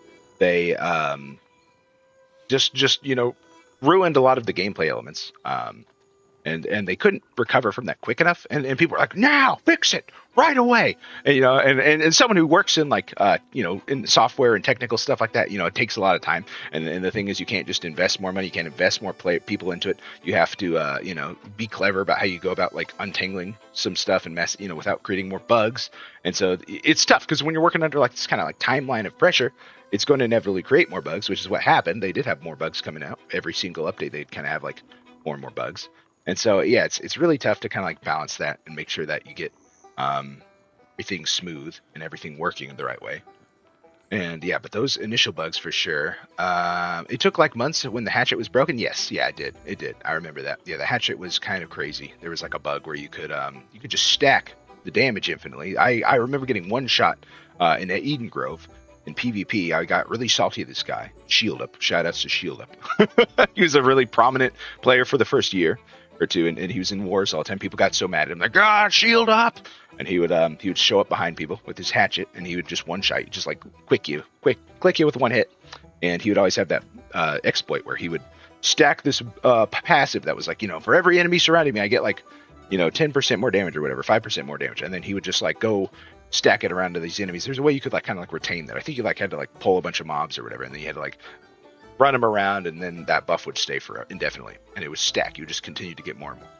And so you could just get infinite one shot. You could go to any boss in the game and you could just one shot it. And it was kind of silly, kind of cartoony and fun. But yeah, it did last way too long. Yeah, there was a lot of bugs with the hatchet though. You know, I don't know if that was the one you're referring to, but yeah, I mean, there's a ton. Like people literally banned the hatchet in wars back then. Of course, yeah, it had to be. It had to be. If they released New Haven earlier, I think it would have saved the game. Yeah, I think all the decisions in New Haven absolutely would have saved the game. I think it would have definitely given it a much longer lifespan. Because again, this was this of all the expansions, this one I feel like, and actually it wasn't as big, right? Brimstone did bring back like almost all 200,000 players of that like core first year player base. Because I feel like you had 900,000 coming in, and then almost all that, you know, like most of that was not your core player base, but there's about 200,000 that were like pretty core, which is pretty substantial. That's definitely like a good kind of business model. You know, you definitely can sustain that. You can grow that. You can get it bigger. You can make a decent income. You can afford to maintain your developers, I would assume. And so yeah, the being able to maintain that, Brimstone Sands brought it back, and then Nighthaven did too. But I think a lot of the decisions. So and I think if you look back on the Angry Earth expansion where they charged for it, that kind of like slowed things down. I think the number was just about, maybe it was, I think it kept going down. I think we had like 200,000 in Brimstone, we had like 130 I think in Angry Earth, and then we had like 100 in Nighthaven. But and Nighthaven was like the one that really had like this, like, because that was kind of their trend. They would always have like these end of the year, bring back a bunch of people, and after like 2 or 3 months they would just do all the content and they would leave. And so they were kind of always trying to figure out how to like keep people wanting to play, keep them wanting to stay in the game for longer than that. And so they kept doing kind of like more vertical content, but that was an issue because it just kept, it was just like a 3-month thing. You do all the dungeons, you get all your gear up, and you'd be like, all right, I'm done. So we needed something that was kind of like, just like just a bread and butter kind of game mode that was infinitely replayable. Catacombs is doing that for PvE. OPR was already doing that for PvP. Yeah, over here, activities. Yeah, so this was doing really great for PvE. I'm having a lot of fun with this because I'm more of like a PvE player. I mean, I love PvP. I do play a lot of it. But especially with my guild and my group, I was with like a lot of like, moms and dads that were coming home and they were like tired, and so we'd do these dungeons. And I'm pretty patient. Like when I do shot calling, I wouldn't be like, "What do you mean you missed your attack? What do you mean?" Like, I was just like, this is what's going to happen. Here's how, I'm explaining the mechanics. Here's all the gameplay elements. This is what we're going to do, and here's how we're going to handle it. And because I felt like knowledge was like more important than berating my teammates. Crazy, right? Crazy as a gamer to be like, it's okay to like tell people how to do stuff instead of just yell at them for not doing the thing immediately the right way the first time as I expect them to. But yeah, so we had like a really fun crew of people. Just couldn't keep it going forever. But yeah, love as a PvE focused kind of player, I do love this Catacombs. I think it really gives you just so many, which is what I was doing when you came in here. I think you saw. It gives you so much like replayability. It's like a roguelike. You get so much stuff out of it. You can like get more gear and stuff. It's very fun. And I like trying to solo it. I love, because it's up to 3 players. But I like the challenge. I've always, in this game, I always kind of do that in my free time when I wasn't running like dungeons with the group. I'd kind of come in the morning sometimes and just try to like go into like a really tough area, and just try to get through it. It's just because it was fun. I like the challenge. I like that, and also the builds you could do. It felt more rewarding to like go through hard content and do it on my own than with a group, especially because the massive groups were like such a common thing. You'd have people just like stomp around and take out everything. I was just in like one here in Cutlass Keys, which fell into a group with getting these chests, which is great for like time and speed and wanting to like, again, if you don't have a lot of time to level up and gear up, it's the perfect thing to do. You don't have to worry about it or think about it. So we are going to, what are we doing? We're going to do a quest. I just started to initiate this travel. I think it's just because I saw that green icon. I'm just like, I'm pre-coded, hard-coded from the past to just like burning thing, get this thing. And yeah, and then gathering in this game, super, there's just a lot of stuff you can do that you can just kind of, again, it's just such a relaxing kind of experience. You can just turn off your brain. And it has both. It has like, you want to get sweaty, you want to like think, you want to be hard, you want to like be tough on everything. You've got that with PvP. You want to just take a chill day. You've had a rough day at work. You just want to like go to the mountains, go to the forest, cut down trees, hit some more. You can do that and make a few dollars, put it on the trading post or whatever. And so it had like a really good best of everything. You could have like, any kind of gameplay loop you could put yourself into. And you could just kind of, you could relax, or you could, really challenge yourself to like find something that was like really difficult, really engaging. Look at this, old Cutlass Keys, I remember. I used to come here all the time. There's like a little iron farm like right around this area over here. And like back in the day, iron was super money, big money. And that was always so funny. I feel like everything in this game was like super expensive, like on the base end. Like iron, you needed so much iron, but like you'd get orichalcum, which is like the rare one, and you had to like level up your mining to get it. So it was like supposed to be like the in-game stuff, and it was always like never as expensive. It's just the base iron. Just you would hope that the harder thing to get is worth more, but it was never the case, just because they use so much. Let's see. Yeah, we had like a group of 8 friends. A group of 8 friends that always did everything in the beginning, and we enjoyed the game for like 2 years, and then everybody just broke up. Yep, yeah, exactly. I had this very similar experience. I had a very similar experience. I had like about that many, off and on. It was kind of like it would go up from like 4 to like 10 to like 12 to like 8 again, and we just kind of bounced around all over the place. And we would always we'd get in Discord though. We had like a core group of like at least 4 or 5, and we would get in. It was super fun. Play some games on Discord. Yeah, for like 2 years is pretty much what we did. 2 to 3, and then it started to kind of like go downhill. We just we couldn't maintain people to have fun with it. Their goals and stuff weren't being met, and so that was also an issue. I feel like everyone was kind of like doing their own thing. Like, well, this guy wants to do this artifact, this guy wants to do this, and so it was kind of hard to like keep that connected because there's so much content. Like there's so many like different kind of goals and things to work towards. Yeah, but we had a lot of fun with it. Just sadly, all good things can never last. But burnout happens, right? I'm also kind of I'm a hardcore nerd gamer. I don't really ever get burned out on something like this. On this game, actually, I do get burned out on a lot of games, right? That's why I like this game so much. This game was when I was like, I could play this forever.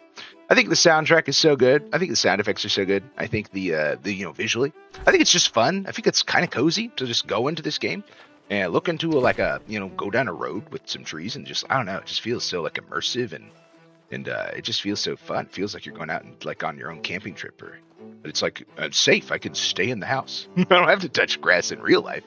I just do it here, and it's just easy. It's convenient. It's cheap. Doesn't cost me a lot of money, and so it was just such a good alternative for like kind of this escape, and then it had just indefinite progression being an okay, we're starting to get a little heavy. We're gonna have to drop off some gear, I'm thinking. Make a little more space for other activities and whatnot. There's some potions on here. Yeah, and this used to be my like cooking shed. I think everything I do in Cutlass, or is this my fish shed? Because I was trying to. I remember back in the day, I was trying to make every shed like a specific thing, organized better, because there's just so many items, which is like a whole new problem in this game. Like there's just so many items that you have like, you have this kind of like overabundance of like your brain just like trying to melt when you're like trying to craft something. You're like, oh my gosh, I need this and this and this and this, and you have record it, write it all down. Sound effects and music was like the best for me from any MMO. Yeah, absolutely, absolutely. They went so ham on the sounds.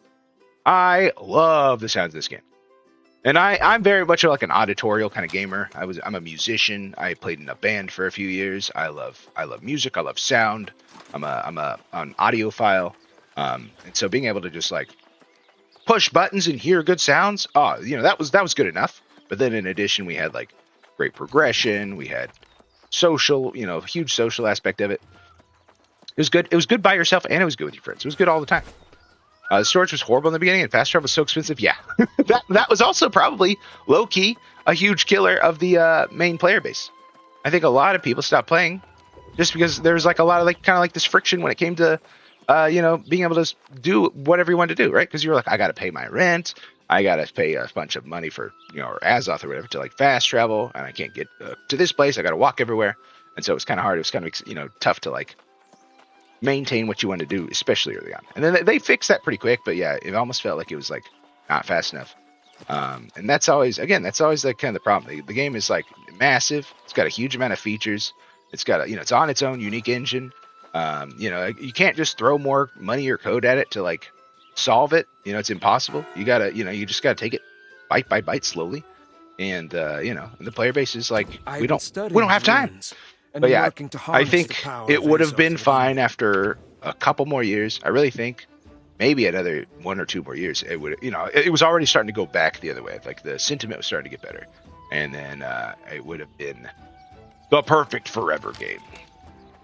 And everybody, everyone would be playing, because that was the dream, right? We wanted it to be like World of Warcraft again, where we just have millions of people all the time playing this game. Go to work and be like, hey, you're on this server, I'm on this server. Just like meet everybody on the street, and they're all playing it.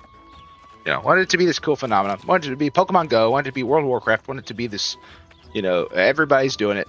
It's a fun social thing. We can all jump in. We can all play it. We can all have a good time.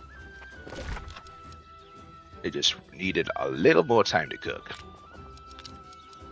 I asked a couple of LLMs. I was like, what do you think? Do you think New World would have been long-term profitable? And the LLM's like, absolutely. I think it could have done fine.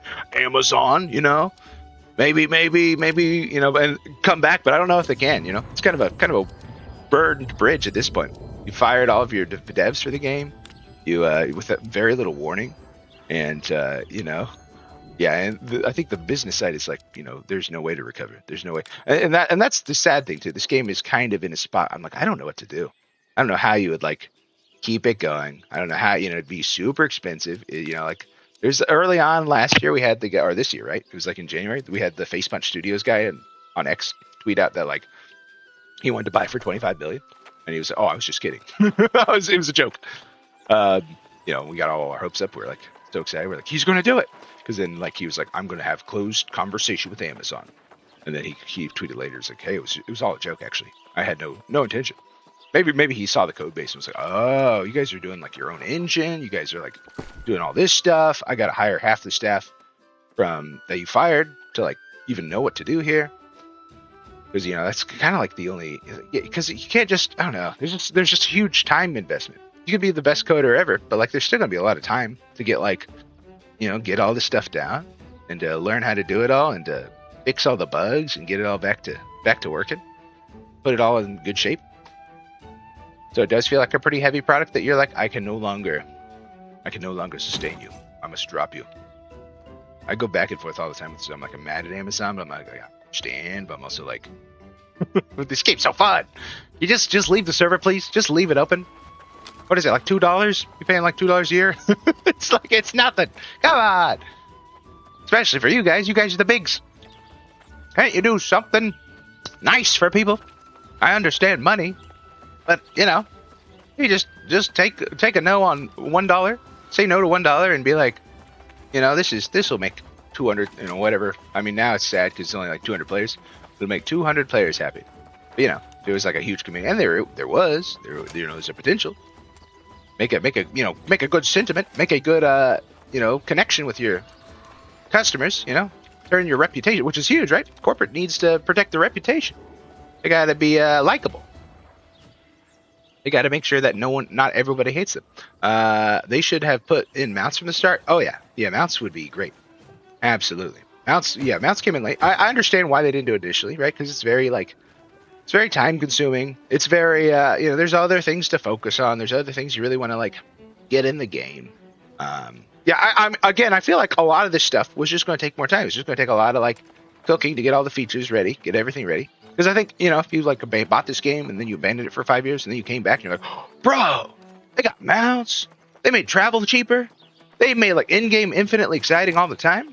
And that happens with a lot of games, right? And No Man's Sky was that way. People like hated that game when it first came out, and then it became like this juggernaut that people loved, and they're like, oh, we all got to go back. And that's always exciting as a gamer to be like, I'm going to go back to this game I haven't played in years, and then I'm going to be like locked in. I'm going to play this forever. It's going to be super fun. I focus more on storage in the beginning than play the game. I'm sorry. I feel that though. I totally feel that. I did the same. I mean, when I first started to come back to this, I was starting to stream this again. I was so exhausted and overwhelmed by all my storage. I was like, oh my God, there's infinite items. Yeah, just too many. It was such a selling point. They're like, we're so excited. We have so many things. But I'm like, God, we just like simplify this. This God, look at this. Yeah, I'm stressed. Look at all this stuff. The weight, and then I've got two metrics I got to play by. I'm like my weight and my unique item count. And then, so if one of these gets stuck, I can't do anything. I can't move. I can't grab more stuff. I literally can't interact with things because there's like that bug where I can't press E on something if I have max inventory. So it's like I have to constantly clear this out. I just dump it all in my boxes, and then I get lost. I don't know where all my stuff is. Yeah, it is pretty bad. Yeah, that was like my first like, oh no. When I came back, I was like, I just like F forward, Alt F4. I was like, no, I'm not. I don't want to struggle through all this inventory. I did love this game, but yeah, it does have some of those like barriers. Definitely has barriers. I try to get like a lot of my friends, my wife, just people to get in here, and they had some hangups for sure, and understandable. I don't know why I was able to make the crossover, but a lot of people could. there is a lot to think about there, a lot to consider. Because I was very gung-ho about this game with my friend circle, and they'd be like, "Oh, Dane, you and your stupid New World, you and your obsession with this dumb game." And they, and I was like trying to say, "I'm like, come on, you wanna get in here?" And they're like, "No, I don't." And they kind of, they just doubled down. They're like, "Definitely not now." I'm like, "Oh man." And so then I made my friends in this game, and I was like, "You will be my new best friends. You understand me, and I understand you. We're always playing this game, 12 hours a day. We're on all the time, But that was exciting. The first time we'd be like, pass each other in the city, and we're like, "Hey, you also shirking your responsibilities? You also do being a bad boy and playing some games?" And we're like, "Yeah." And then it was so exciting. I'm like, like minds, yeah, we're the same, you and I. We just want to push buttons all day. We just want to play, we want to make that progression. We want to get our upgrade. We want to get our new gear. There's just so much to think about. I'm like, I gotta make this custom gear. I gotta make this thing for my crafting. I need to make this thing for my weapons and my damage. I need to make this specific piece for just the skeleton dungeon, for the Angry Earth dungeon. And you're just like, I got infinite things to do. Sorry, had to call out of work because I have so much game stuff to do, which is fun. it's so fun to be able to be like irresponsible for a moment, right? You don't want to do it all the time, but for a section of your life, it's a blast. It's needed. I dealt with a lot of people that are like going through some really hard stuff in their life. They're like, "This is my way," and I'm like, it's kind of great for those times when you're in a bad spot. Okay, so I used to stream on Twitch. I actually am. I'm not now. I was trying to set it up to where I could do like 3 streams at the one time. I have to like download a whole extra thing, and I just got lazy. I just decided to go on YouTube, but I'll eventually be on like Twitch, TikTok, and yeah, that's all, right? Maybe Kick, or I don't know, whatever else exists. I'll try to get out there. But yeah, there's a little bit more technical stuff I have to do. I thought it'd be easy, but it's not. Just like turn on your camera, boom, distribute to all these channels. So you're like, you gotta like install a thing, and you gotta work with other, like, you can't just OBS it. You gotta like install a whole thing, get it all set up. But yeah, would love to be on there. Love to be on Twitch. Love to be on that. Have you even accurately progressed with the lower player count? Yeah. I mean, that's the thing I actually really enjoy. I like that I can progress. It's hard. It's a lot harder. And I kind of enjoy the grind. I enjoy that part. I did complete a catacombs yesterday, the end of my little stream. Got the catacombs done. And then yeah, you can. There's a lot, and they fixed a lot of this with progression. You can actually get to your end game all by yourself now, but especially with like these little group chest runs, like which is technically not solo, but and the PvP was another way you could kind of do it solo. They had a decent amount of options for solo players, but yeah, it is a lot harder. I'm gonna have to slog through like killing one thing at a time without a healer, and I have to play it closer and more careful. But again, it's a gameplay loop I really enjoy. I think that's more fun. Sometimes I think it's too easy. But I got like my buddy just constantly healing me all the time. I'm like, well, then I get disengaged with that, and so I'm actually more like locked in whenever I have to like go it alone. And I get and I get like nerd out, and I'd be like, well, let's see if I get the 50% reduction to fire damage equipped on this, and I'm having trouble with this one fire guy. It'll become trivial, and I can take him out, and then I can swap out the fire armor for for more damage, because I need to take out this guy before he casts a spell that always kills me. And so like that kind of like problem solving I find is super fun. Even it is way slower. It is like a lot more of a time investment, and so that's what I kind of like, these really slow processes sometimes, where for me it's more about the journey than the destination a lot. I said can, but I might download this game again if I can progress further. Again, you can. It is possible. I don't know if I would recommend it for everybody. I would say it's but yeah, it'd be fun if that's your thing. If you want to try that, totally be my guest, and if I'll help you. I'll help you out. I'll group up with you, do some content or whatever. That's what I would love, actually, because I will need more people for like the raid and all that stuff, and so that would be fun to have more people on to do that. All the impossible content. Yes, I was going to like discourage you. I'm like, it's a lost cause. I'm like, no, do it, download it, play it again. Get sucked into the new one. Maybe we like numbers will go up fast enough, and Amazon will be like, oh no, we got to hire all those people back. There's too much money here. They're so passionate.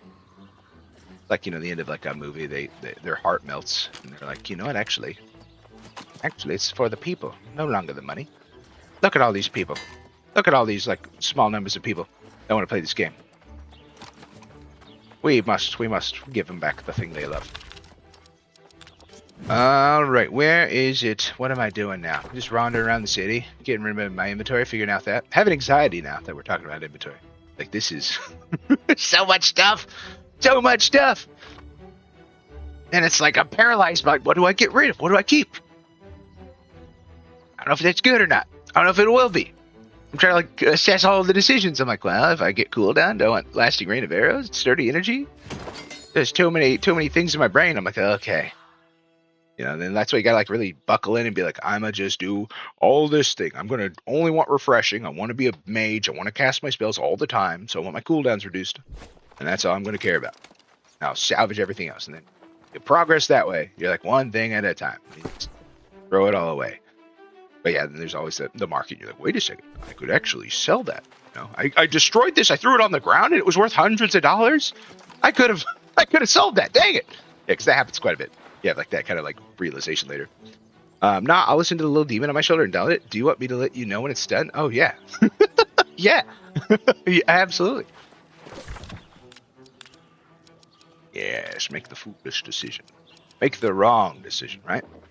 Because yeah, there's definitely some things about MMOs that are, you know, toxic. Like I'll outline in my video. I was joking about like, you know, people, you know, in World of Warcraft, whenever that game was taking a heyday, you know, you're like, people are like losing their jobs, people are divorcing, people are like, you know, all these terrible things in their life happening. But it's like, but I get my game time, woohoo! Because they were like super addicted into the game. I was like, it's kind of funny. It's toxic, but it's such a social, you know, revelation. It's just such a, you know, and also in a lot of people that are like, you know, isn't life more about having fun? Isn't it better to not just grind at the job or whatever? You know, isn't it kind of fun to be an idiot occasionally? You know, we should still be a little responsible. We should also like, you know, have some fun. We should enjoy some aspects of it. We should play a game. We should get like lost for a little while in a fantasy. We should pull away and escape when the world seems a little bit discouraging and I'm not motivated to do anything because of that. And so taking a break, getting this in, and then, you know, then you can, you know, get the booster energy you need to like, you know, produce whatever you wanted to do. Next big energy advancement for mankind. Your next big like utility prospect or project that is going to improve and better the world. Let's go. Don't need to be in the Cutlass Keys. This is on a 24-hour cooldown, so I can't go get back for more Umbral Shards down there. I think Great Cleave had some stuff, and that place is cool because it's like a snow area. Is there like a level 66 in here? We gotta find a level 60 or 68, right? 68 is like where I gotta go for the good stuff. 66 is like not the good stuff. That's where I get the Umbral Shards, 68. This place used to be 70. Okay, it's even stronger. This used to be like a big place people would go for chest runs, little sands area. What's this? Bitu Pagri. Okay, I was there. That was for a quest in the storyline. It's pretty tough. This place is gorgeous. I love Evanscale. Got like an all like kind of like an Eastern theme. It's got like the old kind of Eastern 1800s kind of culture, outfits and stuff. Atalu's Foundry. Maybe we'll go there. It's level 70. Maybe there's a treasure for me. A chest.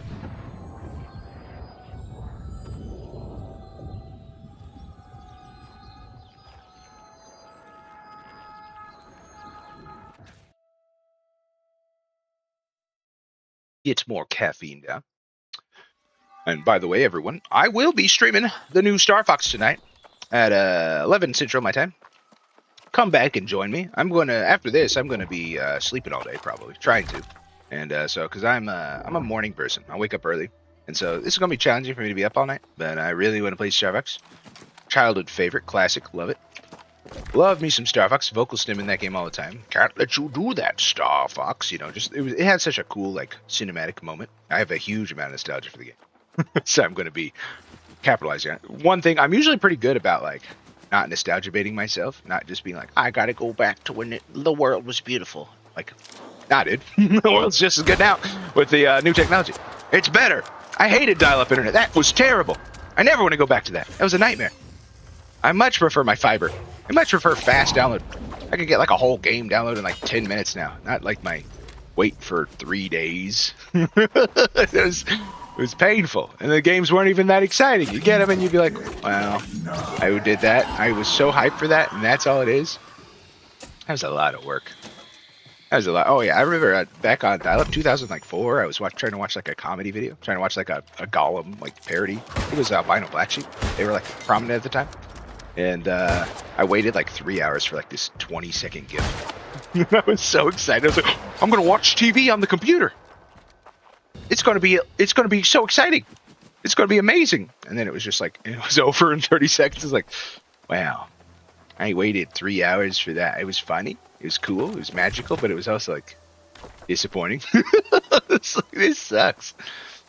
Yeah, I try not to get hooked on nostalgia because it does pull you way back. You're like, I remember we were all in riding horses and struggling to get by, drinking filthy water and food. And, meals were not fun or exciting. Yeah, that's how I feel about it. A lot of like older games, Star Fox is perfect. Nostalgia is not biased. It's the best game ever. It's not because I was 7 years old playing with my best friend Adam in the living room floor, quoting the same things all the time. It's not the reason at all. It has nothing to do with that. It's just a perfect game. It's a masterpiece. It's not memory jaded.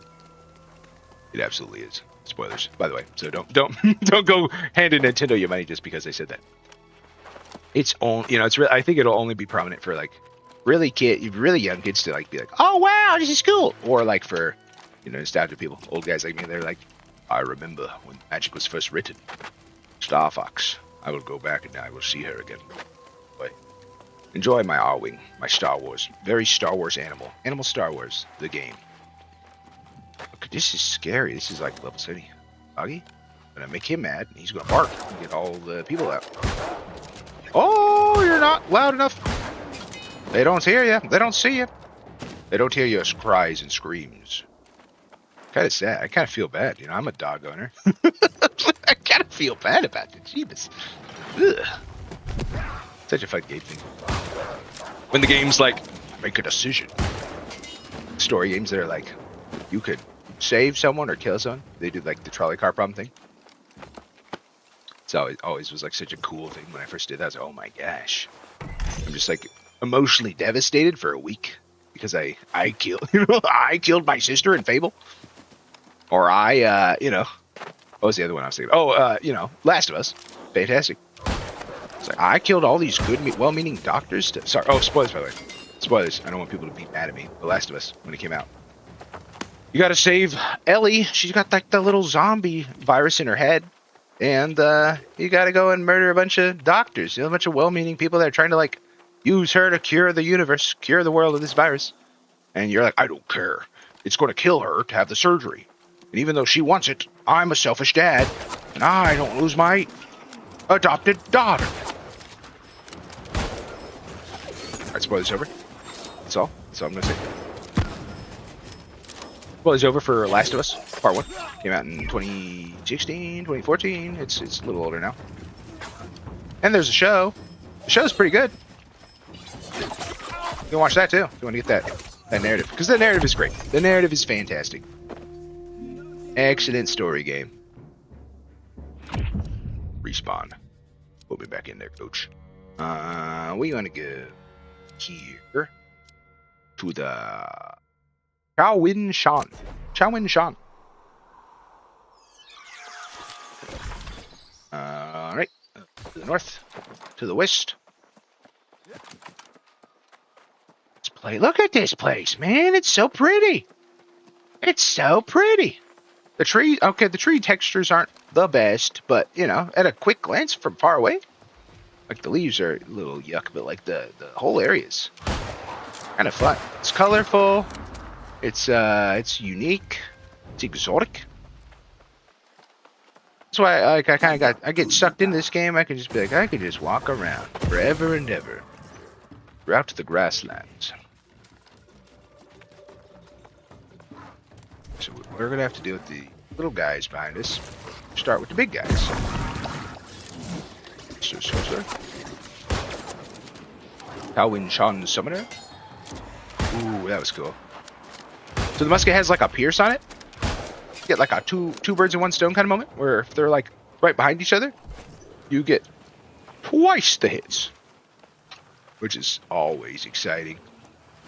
Always exciting to have that, because it's usually when I'm not paying attention. Just found out I shot a dude. He had a guy behind him. And that guy's already shot too. I was like, that made my quest through this area way easier.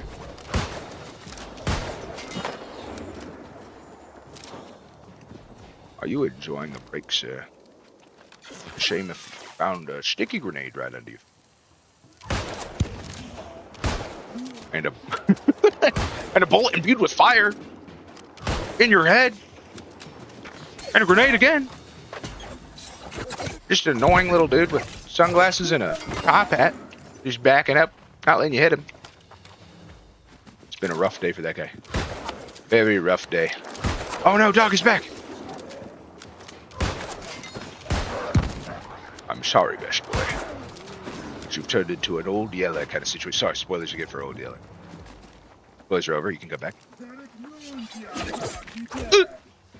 Yeah. Potion. Bleed. Spide. Bada bing, bada boom, bye bye. Let's go. Sweet. We got an Eben scale territory standing up. This is one of my last things I was working towards. I was trying to get all these up to like 300, which was going to take like years because it's super slow. And it's, you know, I don't know. I was so proud of these two being 300. And I was like, there's an achievement to get them all there. And I was like, I'm going to be the only nerd in this game to actually do that. And I'm going to post it on Reddit, be like, looky, he did it. And there'll be like one guy that's like, wow, good job. And I'm like, yes, yes, celebrate with me. Grenade. Ooh, wait. Bleed. Back it up. I'm good. The old headshot. Break his shield. I have to do the heavies to break this down. It's a mechanic of the game. You gotta do heavies on the little bar on the bottom in order for them to stop blocking all the time. You gotta, which is great. And also, again, rock, paper, scissors, lizard spork, rock, paper, scissors, you know, laser, drill. Just like a little more advancement to your, you know, multi exponential factors in the buttons you press, right? It keeps the game a little more exciting all the time. And by a little, a lot, like 2 little levers that you increase, and now all of a sudden you got like way more permutations of ways you can play the game, which will keep it more engaging. Game Dev 101. Those types of things are, you know, kind of tricky to figure out. Trying to figure out like I need to add 2 more things to make this 1,000 times more exciting. And it's like rock paper scissors is just such a good example. But yeah, it's obviously a little more fun than just that, right? If you played rock paper, if you play like 6 different rock paper scissors, it'd just be I don't know, it'd be like more RNG, like 7 different options to react to your opponent. But in this game, it's, you know, it's not. It's just, that's like a small section of what I'm saying with rock paper scissors with the logical decisions. Because it's, you know, you're pushing a button for rock, you're pushing a button for scissors, you're pushing a button for paper. And then all the stuff in the environment is actually showing you what they're doing. They're like, oh, I'm playing rock. And then you gotta be like, oh, I gotta translate what that means when you swing your sword. I gotta push paper, which is dodge. So yeah, that conditioning, I do love that. I love that mini game. I like the translation. I like to have to figure out what to do. I gotta figure out, you know, the puzzle, and then the learning the mastery of it, getting really good at it. Oh, exciting. Grenade. Hit you with the bleed. Watch out. It's you. Whack ya. Smack ya. Hit your gun. And reload. Grenade. Run past him. Roll past him.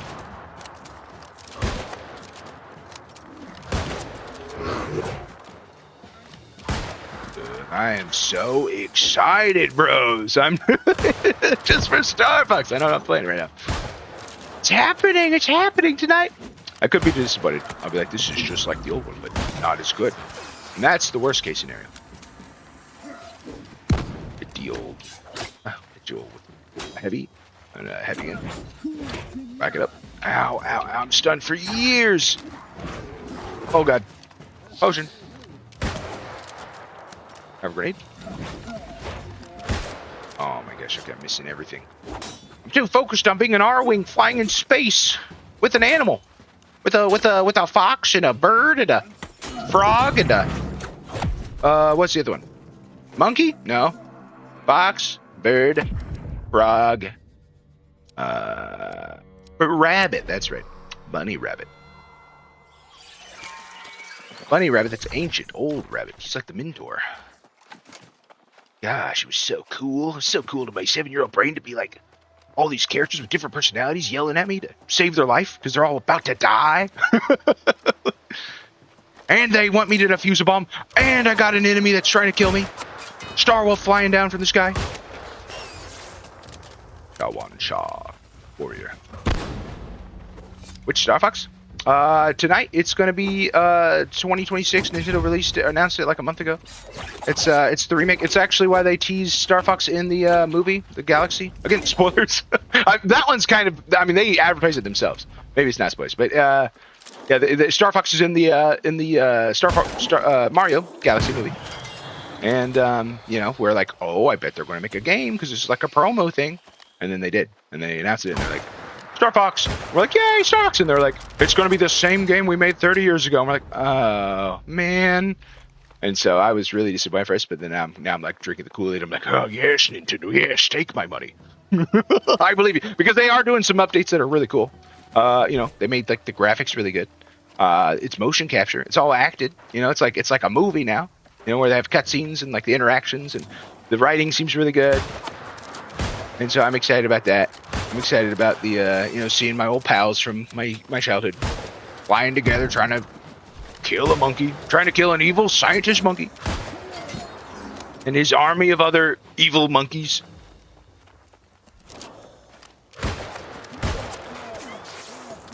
Oh, I haven't been paying attention to Nintendo anything for a while. Yeah, understandable. I know. They're not. I don't think they're the good guys anymore. I know, they're not the good guys. I was upset about Power World and all the stuff they did on that. I was like, you guys. And I'm still mad at them, just Pokemon in general. Just like, there's just... Yeah, it is best. I feel bad for giving you money. I feel really bad, but it's just the nostalgia. I'm like, I gotta get in there. And also, I do think it's gonna be good for like, because they're really focusing on like, kind of like younger generations. They're trying to pull in new people. I think they realize they're a classic me audience is like, you know, slowly getting away. So they're like, we have to get new ones. Bring in the you know, the new kids to experience this. Yeah, you have to convince me to refund. Never. Hit you with the grenade. I got it.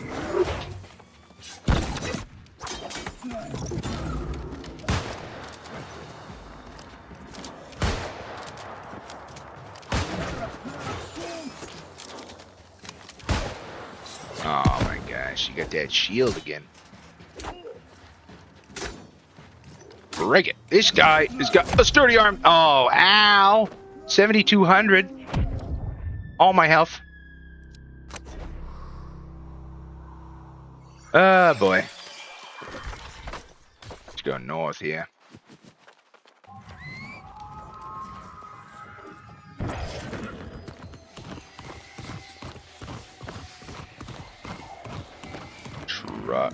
Who are you? Truculents. Those rare oddities again.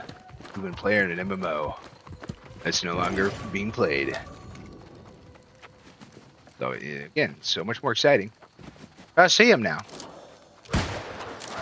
Crack Guard Knight. We'll stop. It's gonna have to take it. It's gonna take it a little bit. We're gonna have to hit the old heavies 7 times in a row. Oh no! Not Battlemaster 2! Ah! Grenade. Stick ya. Reload ya. Hit you with the fire.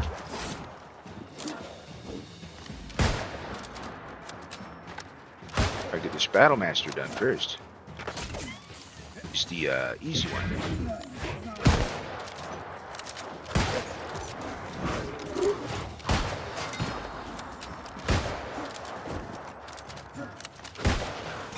Fire in the hole.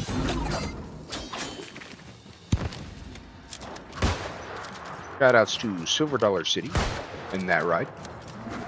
A Midwest amusement park. Located in Branson, Missouri. Close to my hometown. Let's hit this heavy. Load it. Potion. Heavy. Heavy. Heavy. Back out of here. Back it up. Heavy. Heavy again. There we go. Oh no! Oh, I should have. Ah man, I should have just. I should have reset. I should have backed it up. I should have threw it back. Could have wooed him instead of battling. You know. I'm thinking we just run past the guy. He's taking years and years and years. We're just gonna go back there and we're gonna try to find the treasure chest. Something I'm noticing, the damage system feels kind of shallow. You can get hit by a weapon and die the same way you could with a lesser enemy using the same weapon. Oh yeah, yeah, they are overbuffed. Enemies are a lot tougher. Again, I kind of like the challenge. I like it when it's tougher. I like that I'm like not on equal footing with these enemies. I think what a good example right there was like, I don't know, it just took forever for me to break that guy's shield. That was like a little long. And granted, there's a lot of reasons for that. You know, I'm not using the right armor or gear. You know, I shouldn't be here. You know, it's like I'm underscored. There's a lot of like creative decisions that I could be making to like make this better, more fun, easier. And maybe in incremental ways, maybe not in like. But you know, the player agency and choice totally exists for that. You know, if I really wanted to like beat this place, I'd you know nerd out in my cave for a bit and figure out my arm, all that stuff. But I'm just kind of chilling. I'm running in here with a with no plan, and I always, again always kind of prefer that a little more.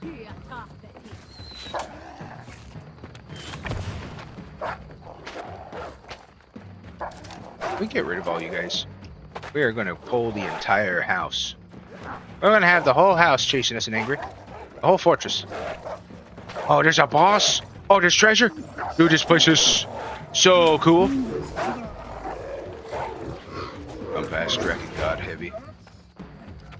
Yeah, it's not for everybody. It's definitely kind of you know, sometimes people don't like, you know, they like. I have a buddy who's like, I want to play a power fantasy. I want to feel like I'm unstoppable god of magic and power.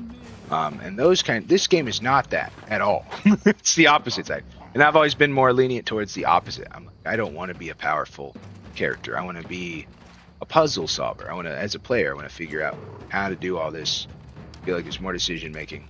I get more bang from a buck. Again, I grew up with like the Nintendo game. So, you know, I was like used to being like, I'm going to have one game to play all day. And so I got to make that last. So I'm like, I'm going to figure out how to solve all this over this time. Johnny Extreme, another day. Welcome, buddy. Another Dane streaming a dead game. Ow!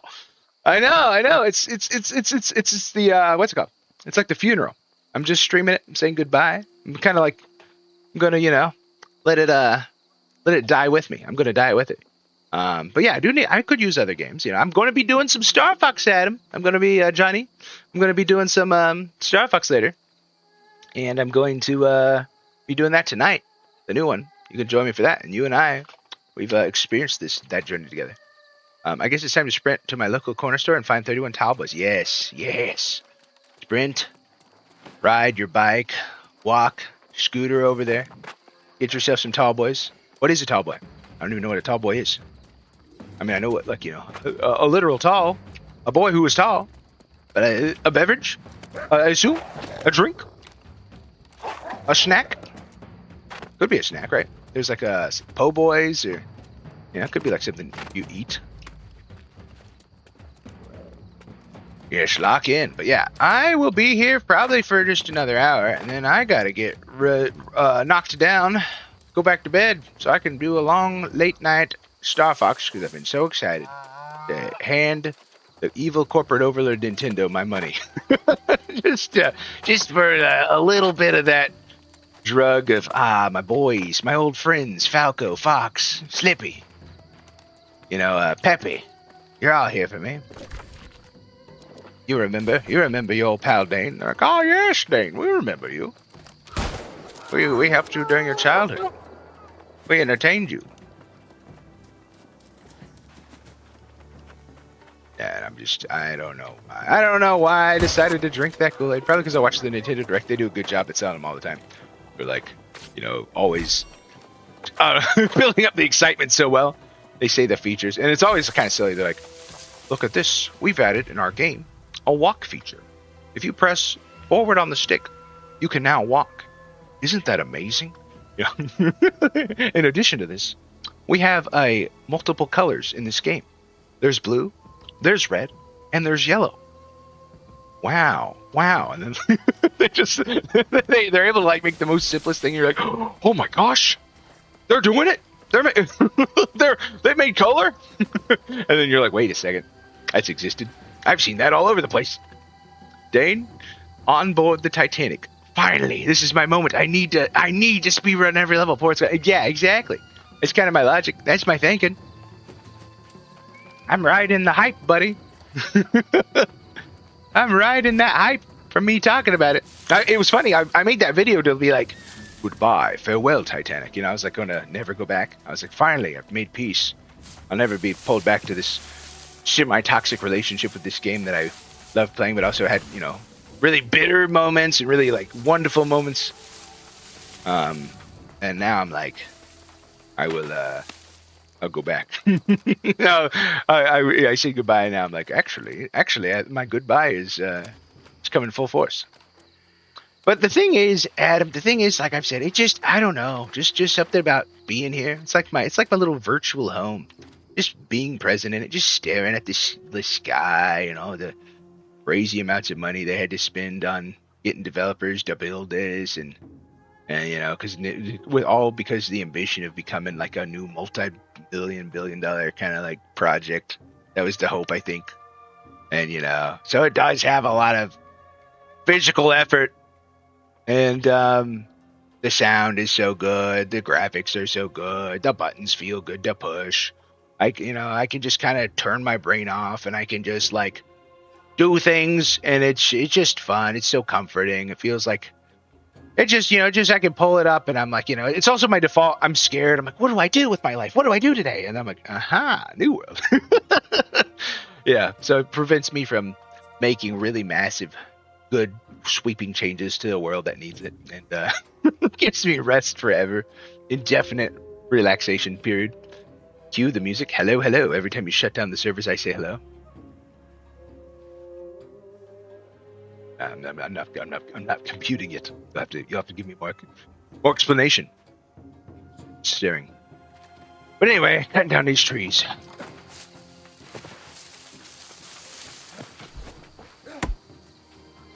Listen to that chop sound. See, I could just cut down trees. I make a few dollars. That's your Beatles reference for the. Oh, thank you. Oh, yes. Hello, hello. I don't know why you say goodbye. I say hello. Yeah, exactly. Exactly. That's exactly what's happening, right? I'm saying hello, goodbye at the same time. I was just watching, the devs and their passion. I feel connected to them from YouTube videos, and I saw the vision. I'm like, this is a cool idea to make a game about eternity, since games are all about dying and respawning and coming back. I'm like, clever, some good commentary. They got ghosts that are like, I died grieving and I never could move on, so now I'm permanently a ghost. I'm an eternal ghost. I'll never die, but I'll be haunting you. And just a lot of alligators. There's just some fun commentary, some cool stories, some great music, some great sounds.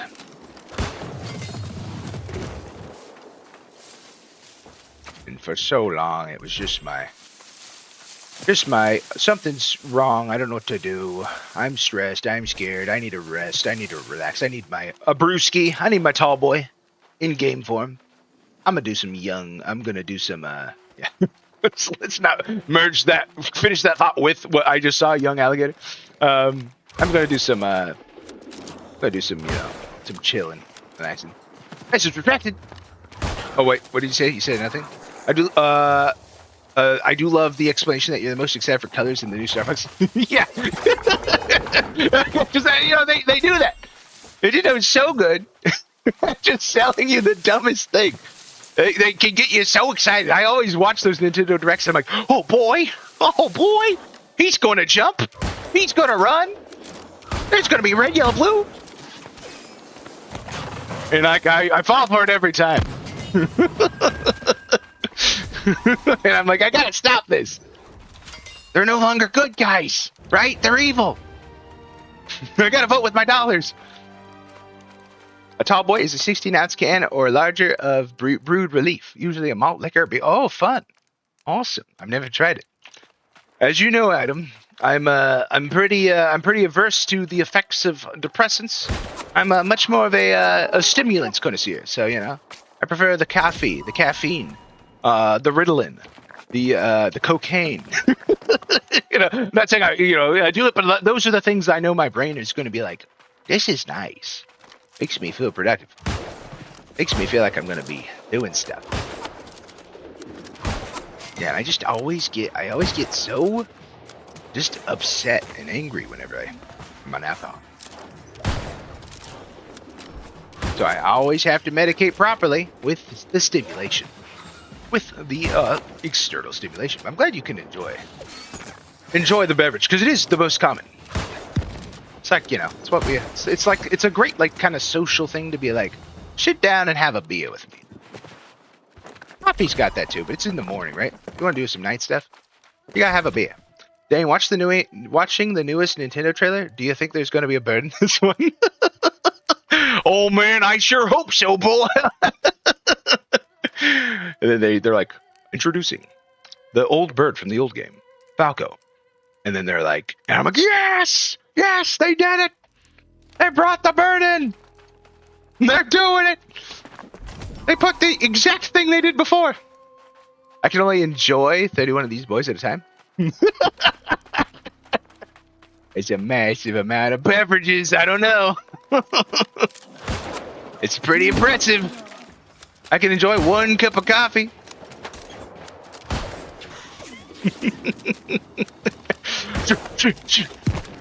Chug him down left and right.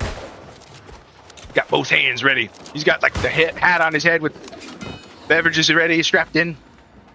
He's got several servants around him, holding them, ready to hand them to you. Just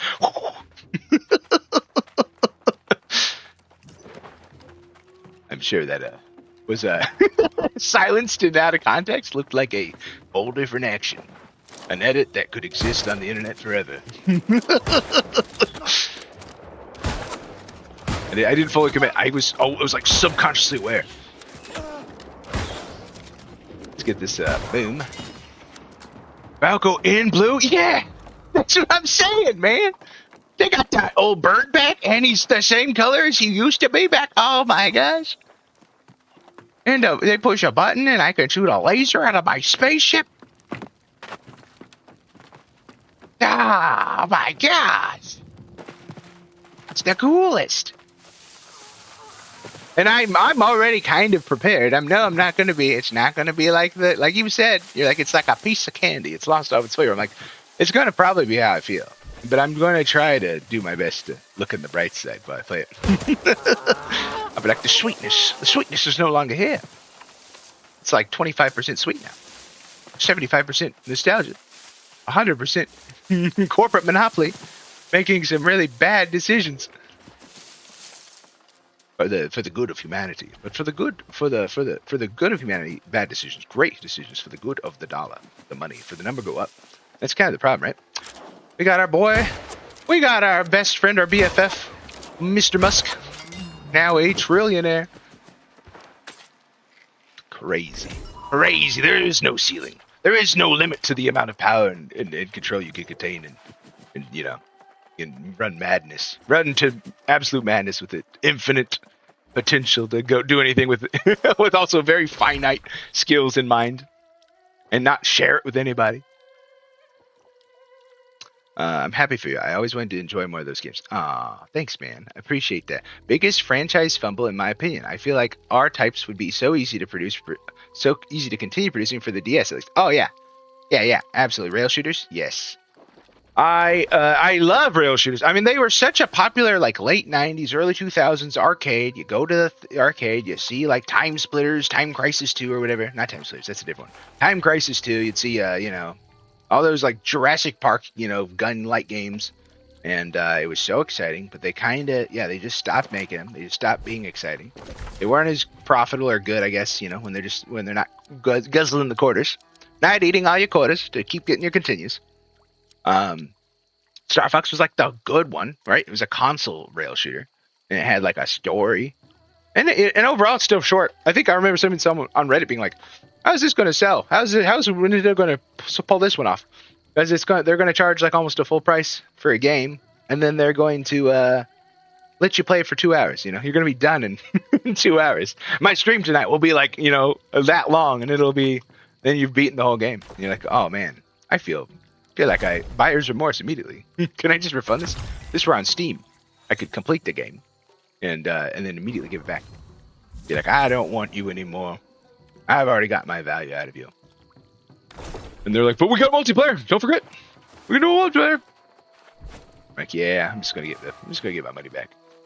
Just gotta do that because rail shooters are. I mean, they are a lot of work, right? Especially on the story side, and then and they're pretty short games, but they are fun. They're a lot of fun. I would love to see a big developer make a sweet game announcement at E3, then release it exclusively for the arcade. That'd be so cool. I do love that arcade culture.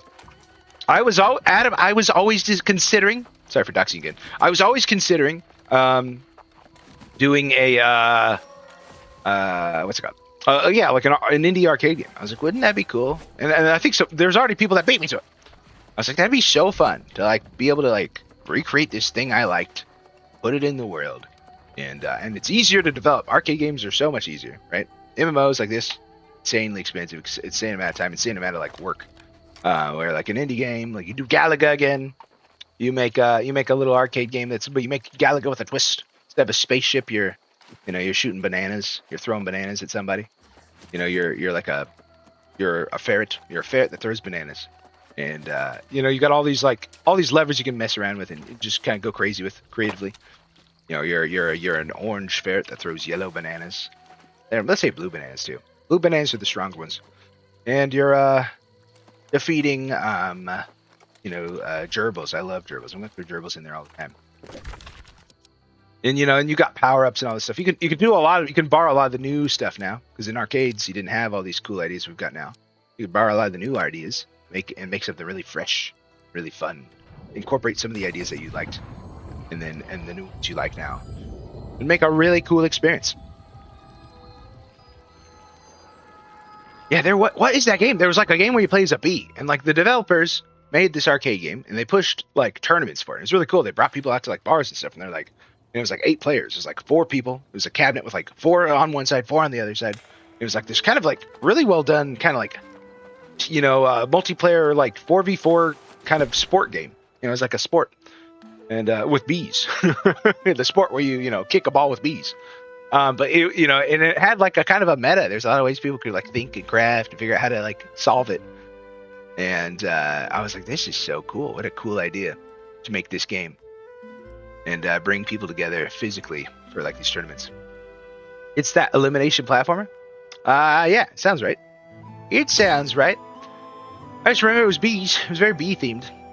Couldn't Google it. I would Google exactly that bee themed arcade game. 2018 or whatever. Pretty sure it was 2018 when it came out. It's old now. That's insane though. That's 8 years ago. Me as an old man, I'm like, yeah, that was just a couple years ago, and you're like, Dane, it's been 25 years. I'm like, no, tell me it's not true. It's all my references too. They're no longer relevant. No longer in the I got a 6'7". I got a 6'7" more. You can't connect to the youth of today without 6 and 7. That's already out. I'm already behind. Already the kids are moving on. We've ruined it for them. Like, I saw my family doing that, my older parents and stuff. I'm not doing that anymore. Dang it! I just learned it. Before that, I just got down the kind of like the Fortnite culture. You know, I'm pushing. Use dog water. You know, like all that kind of like that lingo. That's been gone now. It's already been like 6 years. Oh, how quickly time moves. Oh, how the dial of time speeds up as you age.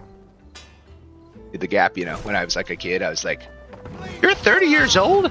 You are ancient. You are the oldest person ever." And now, you know, as I pass 30, I'm like, "You're 50 years old? That's getting close. You're no longer that old. You're actually kind of young." And it just gets further and further. It's crazy because, you know, I feel like, yeah, as a kid, and, you know, maybe it's a cultural thing too. You know, like I was super ageist. I was like, old people can't do that. Old people can't do this thing.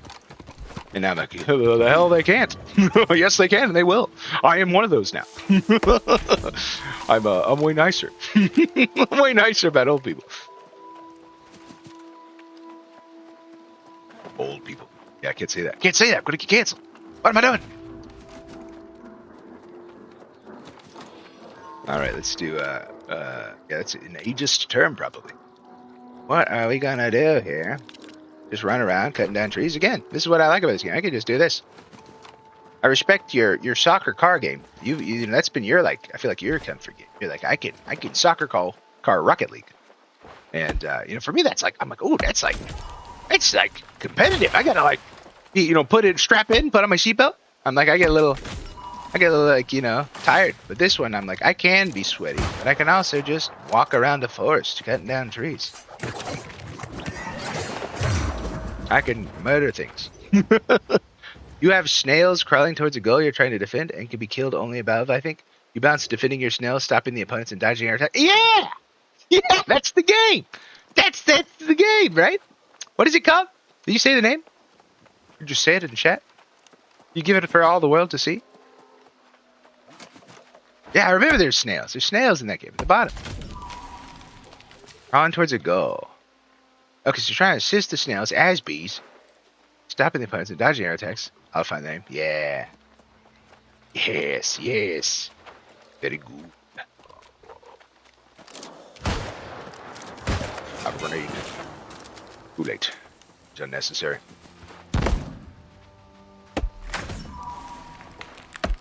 Yeah, in some ways, Johnny, it's a little more, it's like poetic to me to be like, I'm gonna be here. I'm gonna hold your hand as you die. New world. We spent so much time together. No, I feel bad, you know? It's like, you know, terminal little family member. Like, I can't just leave. I can't leave. You know, but I really wanted to do this, you know, I don't want to be in the hospital for, you know, 6 months like I'm going to be. I was planning originally to be like, a month before, I'll say goodbye. Yeah, now I'm going to be like, never get anything done. That's what's good about the stream. I can kind of like, I can pace myself. I can be like, this is New World time. And that's it. That's all you get. You only get these 2 or 3 hours or whatever, however many I decide to stream. LLMs are like, you need to do at least 4 hours if you want to be a cool streamer guy. Man, I'm only doing 2 hours. I'm only doing it for fun. To talk to my buddies, to my friends, and see everybody. I don't care about you, LLM. I disagree. Inspired by a great rock band, Killer Queen. Oh, yes. Excellent. Excellent. That's a great name. Such a good name for a game. I get the song and the game. Hey, you're trying to like kill the queen? The goal of the game is killing the queen too. I wanna hold your hand. I wanna hold your hand. Oh, please, won't you leave? Let me hold your hand. Oh, yeah, that's it. I'm sorry. I lost the melody. That's part of the song. Leave it be. Leave the old world behind. I want to hold your hand. Yeah, it sounds so good. I thank you for the additional Beatles. I went from getting my 1 Beatles. I got 2 Beatles. I got 2 Beatles in one day. 2 full Beatles. There's only one Beatle left now. Only one real alive Beatle. I just watched him on Chicken Date. Love that show. Really fun. You know, where she goes around interviewing people at chicken shops in the UK. And yeah, he was. Which one was it? The one that's alive? The one beetle that's alive right now? And he was really charming, really fun, really friendly. Really liked him. And he was, yeah, he just going eating chicken with her. And she's really good. She plays a really good, like, kind of like, you know, like dry humor, you know, kind of does the kind of thing where it's like compliments you and then like turns it into an attack kind of thing. Together, I feel like he's pretty good at that. It's pretty funny. Or, you know, kind of like, you know, and sometimes she's genuine. Sometimes it's just a compliment. All right, yeah, I'm big on my like food interview shows. I like hot ones and I like chicken shop date. Love to watch people eat and talk. Just so fun. I'm like, I do that. I do that. I eat and talk all the time. It's like my favorite thing to do is eat and chat and eat. And you're gonna do that with people on TV? With people that I've seen before in the world? Sweet. Obla di oblo. Obla di obla. Obla dia. Oh, wait, is this, oh no, are you doing some blue? Is this blue? Obla di obla da. Oh yeah, this is blue. Obla di obla. I thought so. New World is shutting down. La di da da. Life goes on. Oh, it's another Beatle. Oh, this is Paul McCartney and Ringo Starr. Oh, they're both here? Okay, good. That's good. I thought we were down to one. We still got two Beatles. Call me a fool. Correct me. We got the right answer now. Do not spread my misinformation. There are two Beatles. I apologize. Public apology for incorrectly spreading information. Again, my buddy was like, Dane, you gotta stop. You gotta stop it. I'm like, I don't know. I just talk, man. I don't know. I'm sorry if I'm getting some misinformation. Hopefully the misinformation that I'm giving is coming off as sarcastic or incorrect, right? All right, let's get the inventory figure. Got all sorts of meals here. There's stuff. Look at him go. Nice feet. Area chest goes by. PlayStation player Sasha McLeod. Related to Fox McCloud. Gonna be in the new Star Fox game. Dump this off here, dump that right there. Let me see them toes. Off it. Dude, Chandy's popping off right around this area. That area chat only works in like a city close by. Having a full conversation about feet over here. It's Beatles all the way down. It's so nice. You're like, you're only gonna get one Beatles reference. You're like, nope. It's all Beatles all day, all the time, 24/7. I don't have any problem. I don't have any issue with that. The earth is lying. Of course. I once considered the earth my mother, a caregiver whose tenderness yielded up the bounties that sustain her many children across the long nights and turn of seasons. But I know now that I was deceived. For the earth's bounties have come with a terrible cost.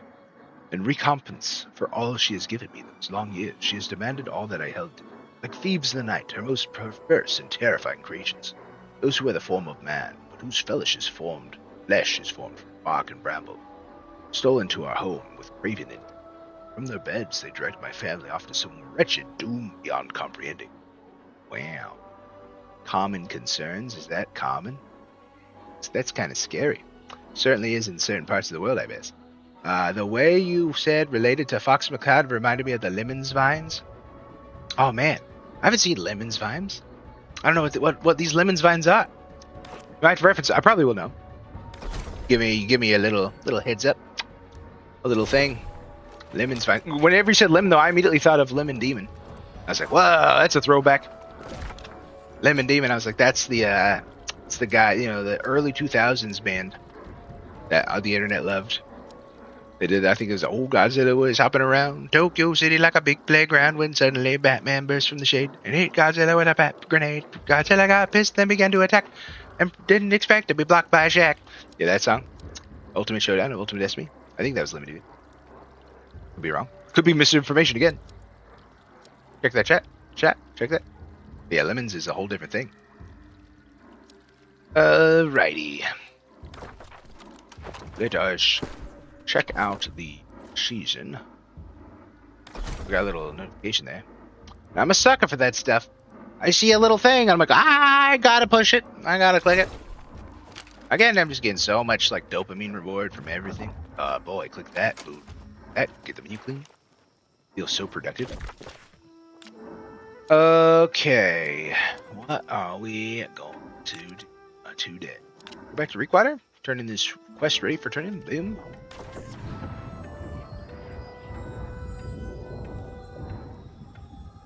Oh, man.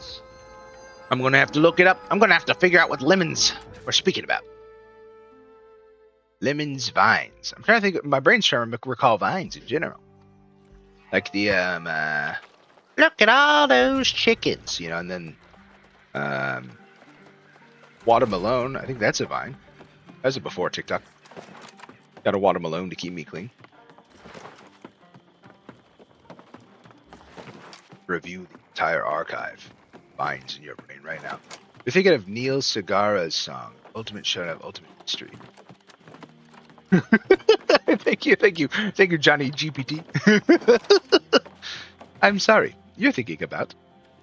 But insert name. I appreciate that though. I do appreciate it. Neil Segarra. I didn't know. Is that really his name? Was he not Lemon Demon? Was that not his username? Look. We can bust it out the phone here. Neil Segarra. Neil.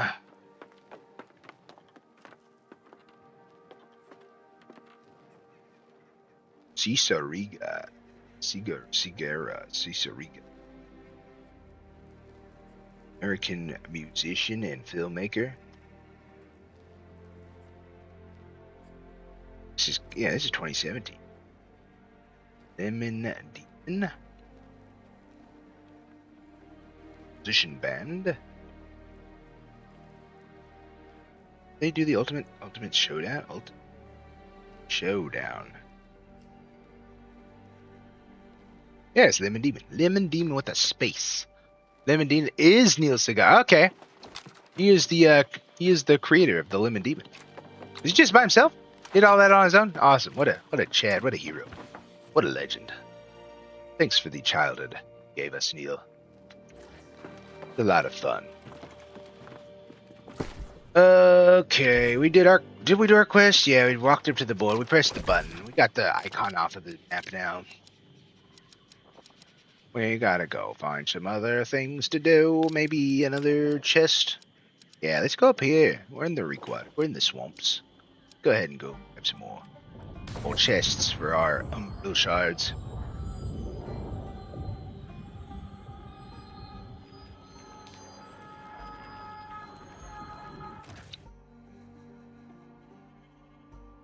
Yeah. Alrighty. We are gonna a few more chests here. Now we're gonna have to call it soon for the sleep, or we can return for a late night at the moment the Star Fox is available. Play some Star Fox. I got a capture card. It's like only like $15. So I could show the world my Star Fox. I'm so excited. At 11 o'clock, I gotta get my room set up. I gotta get all this like all my gear figured out for it. Get it all stream ready. And it's just mostly probably me like emulating the commentary, just like echoing. Can't let you do that, Star Fox. But you know, it's all different. They changed the script a little, and it's like a whole different voice actor. I love what they did to Leon though. Leon used to be like, you know. He was kind of like deep down here. He was like a mad scientist. He was like, you know, we're gonna like take you down. And then like now he's like, you know, they really played out the lizard thing. He's like, you know, he's like, Andros has sent us. And he's like kind of high pitched and kind of his S's are like, you know, slithers him. And it's I really like it. I think it's a cool decision. They did Andrew, and he's like, you know, he's much more like daddy's boy. You know, he's very like. Pretentious, hoity-toity. He's from the royal Andros family. He's like, Uncle Andros has sent us. You know, he's very like, just so full of himself. And with the motion capture, it's cool because like you can see him like moving their bodies and their mouths, and like I love attention to detail like that. I'm like, oh, he lifted his hand to do this thing to like really emphasize his point. I'm like, that's cool. That's super cool. I can nerd out to that forever. Happy. Bye-bye, skeleton. Did you walk the Wibbly today? Yes, I did. I was a responsible Wibbly owner. Even though I'm right now. Oh, he's sleeping here right by my feet. He did get his walk in. He got a full mile in this morning. We did our 3 yesterday. We did our 1 today. Because we're kind of slowing down on certain things. Because you can't handle too many miles. You can't walk 1,000 miles if he could see you. He's got to walk just 1 or 2 or 3. And yeah, we had a great walk today. Very uneventful. No one out this time. Yesterday was busy. We said hi to like everybody. We saw Vera on the trail. We saw just you know, that guy I mentioned to you.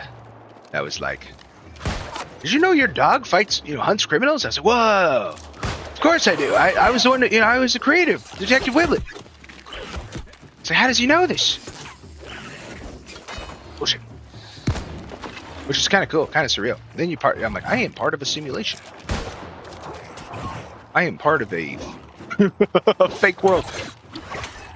But he was just saying it because it was funny. You know, he's got a nose. Yeah, all people with really good smell sense are able to track down criminals. That's just a rational, normal thing to think about. But nobody out this morning. We were out early though, 6 in the morning. Most people are still sleeping around the neighborhood. He did have shout-outs to my neighbor across, you know, down the corner. They gave him a treat. They saw him coming in their backyard. She tends their garden in the backyard, usually each morning. And last week, she gave him a dog biscuit. And I was like, you know, she's like, can I feed your dog a dog biscuit? And I was like, yes. And then I later on was like, wait a second. Am I a bad father for allowing my dog to have treats from strangers? You know, what if this intent is evil? What if they're like, get rid of your dog? You know, I'm like, what if I poison my boy? Like, what if I've done a terrible thing?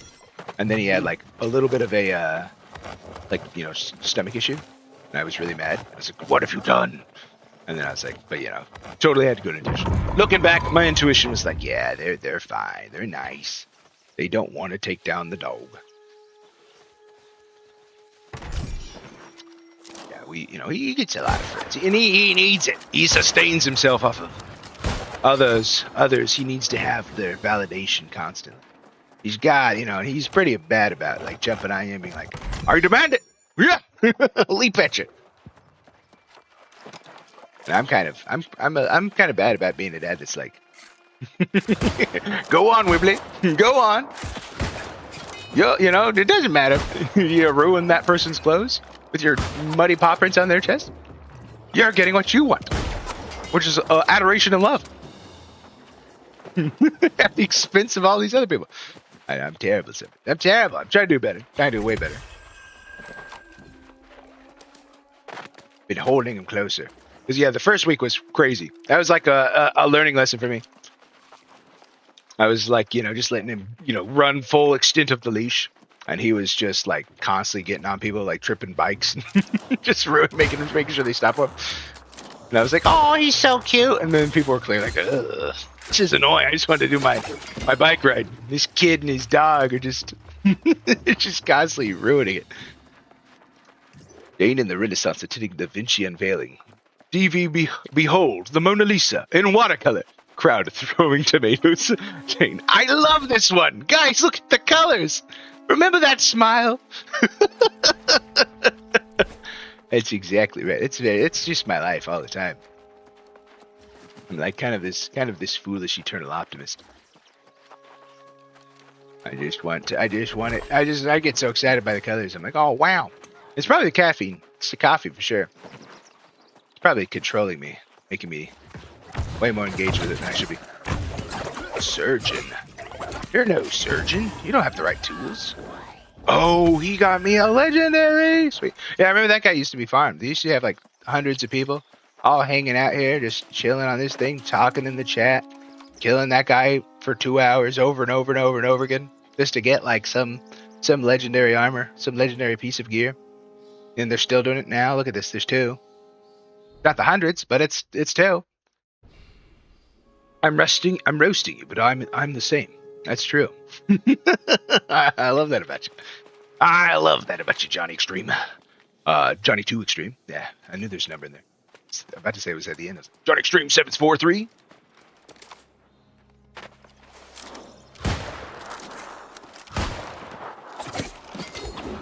By roasting me, you've roasted yourself. Yeah, one and the same in this form, in this way.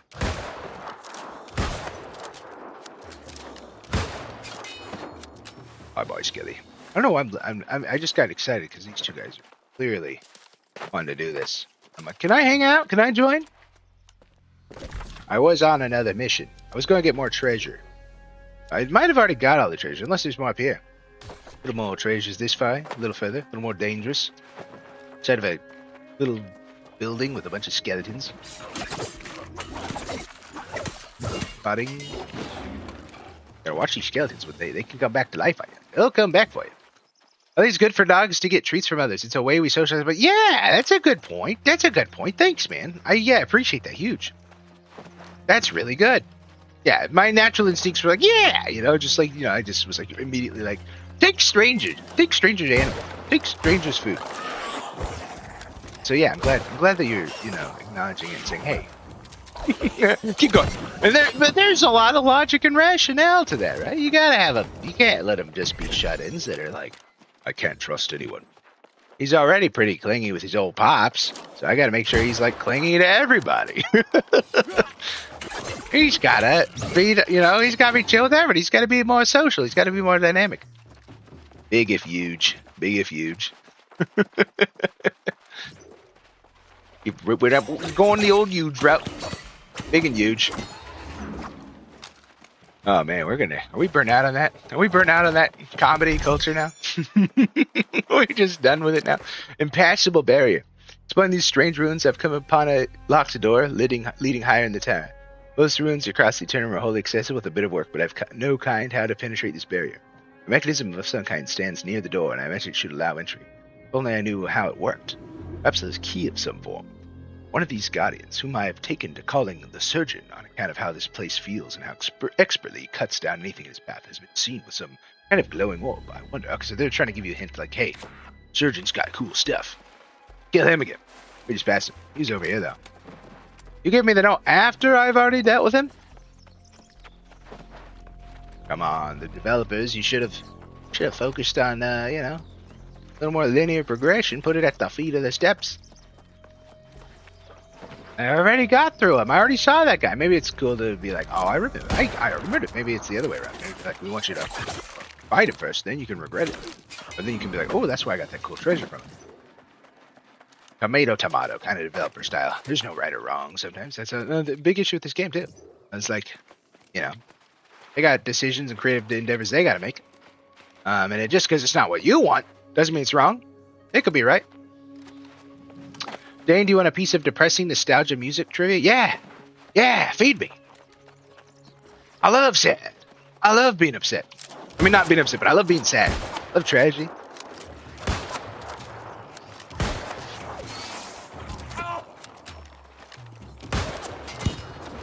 Oh, show me skeletons. Oh, we like the passing of a hero. Passing of a musician legend. You guys are still here. Ed Jr. K9 and Nuna. Yum yum yum. The console of yum yum yum. You're a legendary slayer. You don't have a home though, do you? You got a cool witch hat. That's pretty sweet. Pretty sick. MCR have officially been reunited for longer than they were broken up. Whoa. No way. No way. That is. That's insane.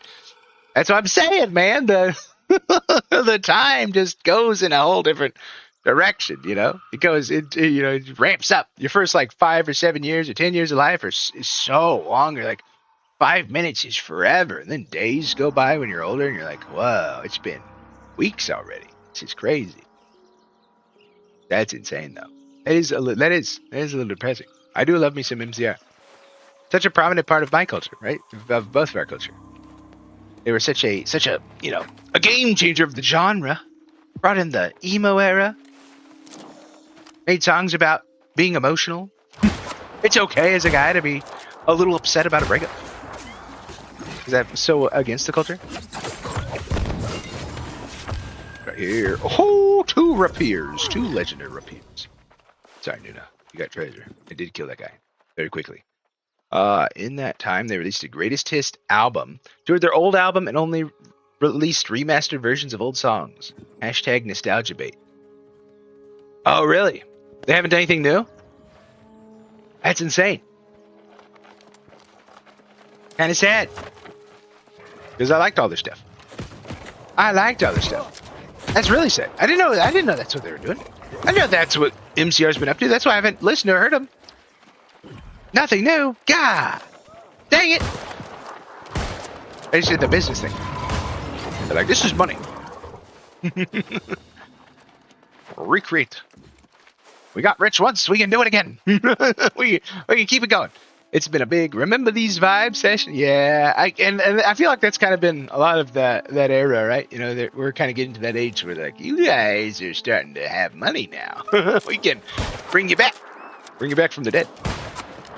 Play off your nostalgia. Yeah, nostalgia is such a big.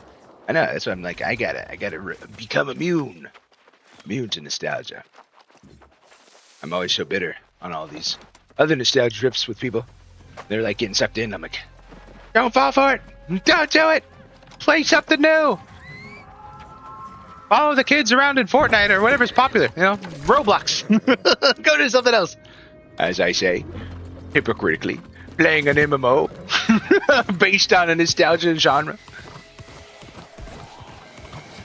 But this one's different. This one's got active combat. I feel like I'm really pushing buttons. It's been fun. I think about that with like just culturally, generationally, gaming is so much different and involved with like how they approach it and what they love. You know, where it's like as a millennial gamer, I'm very like objective. I like tasks, lists. I love like this top right here where it's like, here's all the things you want to do. And then like, there's a whole wave of kids that were like Minecrafters and they're like, I like freedom. I like expression. I like building creatively. I was always scared of that. I'm like, that's too much, too much freedom. I need objectives and goals. And, and it felt like a lot of that kind of, the genres always kind of follow for a little while. But you got Fortnite. Fortnite was a big thing. Took over the world. That's pretty objective. That's just jump out of a bus, fly, land into a tomato town, and fight people until you're the last one surviving. At the peak of like just that being all over the place, you had like Hunger Games, you had like, all these like survival kind of systems. It's like it's all about launching yourself into a thing. It was all exploring humanity and survival and trying to like be the last, but trying to do it ethically, not be like evil about it. Bad guys are always the evil ones. 741 had great prices, all things considered, for their farewell tour. Yes, absolutely. Yeah, they went out with a bang. They did it. I love that. I loved that show. Psalm 41. I'm gonna have to pour an old album out for them. Man, Half Hour Power has grown on me so much. Like it was one that I didn't, as a kid, didn't really listen to a lot of. And now I'm like, I can just keep going. I can keep listening to this album over and over again. I need to get into stuff more too. I'm still letting it seep into my bloodstream. Sometimes music does that. It's like, I gotta give a few listens and then it'll hit me all of a sudden. I'll be like, binge, repeat. And then, in some songs they will do that. I'll hit right away. And some songs you'll be like, it's like I can feel it sneaking into me. I'm not there yet, but I know if I give it just a couple more listens, it's gonna be there forever. Alrighty, what are we going to do here? What are we gonna do? We went to this is the swamp. We've seen the swamps. We've seen the beautiful forests. We haven't been to the sands. We gotta go to the sands. Against Anakin's wishes. He hates sand. It's everywhere. Now the tables have turned. Always wanted a heavy metal version. Yes. I'm also a huge heavy metal fan. Loved me some Iron Maiden. Had an Iron Maiden era for a long time. Yeah, Sum 41 was so good at that. They were like punk with a lot of heavy metal because of old Dave bringing that in. Putting that into the band was awesome. brought us into like some really like just such a good mix. I'm a huge fan of like those kind of transitions, right? You get like a little punk opening, and then you get like a little metal kind of solo thing going on. So good. It is one of a kind, you know. It's like it's a blend of genre that's you don't get a lot of. You don't hear a lot of the time. Okay, Data. Is it my Data? What is this symbol? What is that symbol over there? What is that on the chat? Is that his symbol? Is that his like icon? Did I do something very Data centric? With my hands, maybe? When I was just doing my like theater expression? My theater kid like hand signs? Alright, let's get out of here. Sorry, I'm so behind. I don't know anything. I only know Spock on Star Trek. Right? That's Star Trek too, I assume. Data? Sounds like a Star Trek name.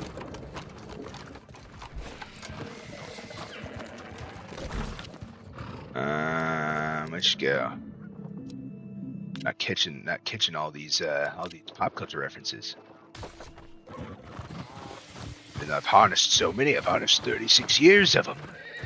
And then when I throw them out for people, I get upset when it's like a kid that's like, "What are you talking about? Well, what do you mean, Unc?" Oh yeah, because I say like welcome to the Shadow Realm, Yuki, and I'm like Yu-Gi-Oh. Everyone, that's timeless. Everyone knows that. Like, oh, there's so many kids that were like not born. Oh yeah, you don't understand this. You don't know. You don't realize. You don't realize the heart of the cards. Dark Magician Girl. Blue Eyes White Dragon. We are going to see if there is any deserts out here with a higher level, so we can get some more umbral shards. And we can level up our gear, continue to go further. More. 66, this is all like low levels. 10s are not the place. This is not the place to go for getting my more powerful stuff. Oh man, it's all weak stuff. It's all weak. It's all yesterday. All my troubles seem so far away. 63, even that one with the skull. Yep. Oh, nope, 66, dang it. They only want us to go to the new places. Alright, we each go back to the town and travel out of here. No sands for us today. It's like 2 expansions ago, so they didn't. It was like, I don't know. They probably have some other content you can still come back, because they were focused so much on trying to like make sure people that would still want to play the old content, right? They spend a lot of time on some of this stuff, and they want to make sure that like have a reason or purpose to go back to the other places. They had a pretty good system with like you go into like these unique areas on each map, so you can kind of get a lot of colors, see a lot of different environments, and still get like your reward for your late game, for your like trying to like scale up and get better gear.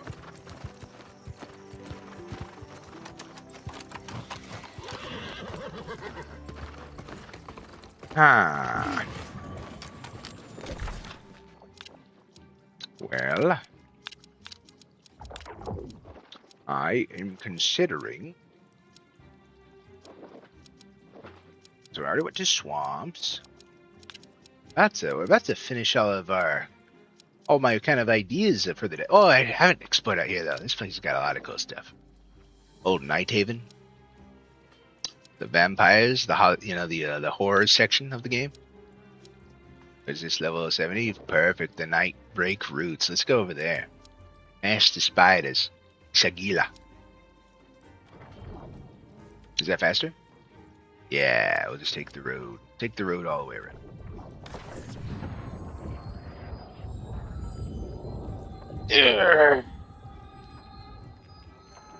Ooh, Corsica.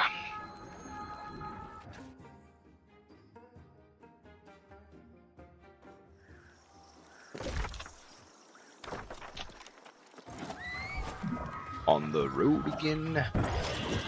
Going down the cliffs and get on that road again. Okay, and south west to my right, yeah.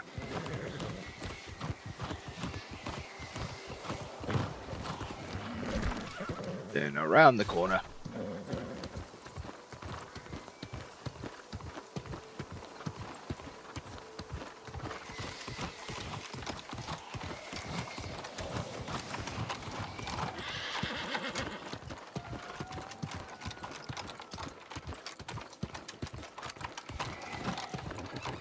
along the cliffside. Yeah, look at that. Look at that little floating debris over the castle. What kind of magics have caused this? What has led this? Ooh, what is this? The little statue? The memory fragment. I see them everywhere. I don't know what they do. But I gotta get a fragment of that memory. For the nostalgia. So if I get enough of those, the nostalgia will feel really good. It's gonna, just bring it all back. To there. Sorrow thorn reindeer. I go through these thorns. The environments are pretty. Got a little bit of everything. A little bit of everything. We got some water areas. We got some swamps. We got some sands. We got some thorns. We got some forests. We got some spooky stuff. Not spooky stuff. A lot of spooky stuff though. I think they originally said they were trying to make this game kind of like a horror game, and I see it. I feel it. Birds that shoot lightning from the sky, and they're like ravens. They're scary looking, like kind of humanoid shapes. Look at that. It's kind of scary. It's kind of terrifying. See that guy in real life, especially when he's like twice my height. Yeah. Yeah, he's trying to summon lightning on my head. It's a nightmare. I don't want that. I want a human double-sized bird shooting lightning on my head. How do I get in there? How do I get in there? Okay, we gotta go across the bridge. I gotta go underneath all this stuff. Come, Golda. Bring you out. Bring you out, horsey. There's like a little jumping pad. Through the thicket, through the thorns, through the thicket. Into the thicket. Into the thick of it. Up. Okay. Do this. Little choppy.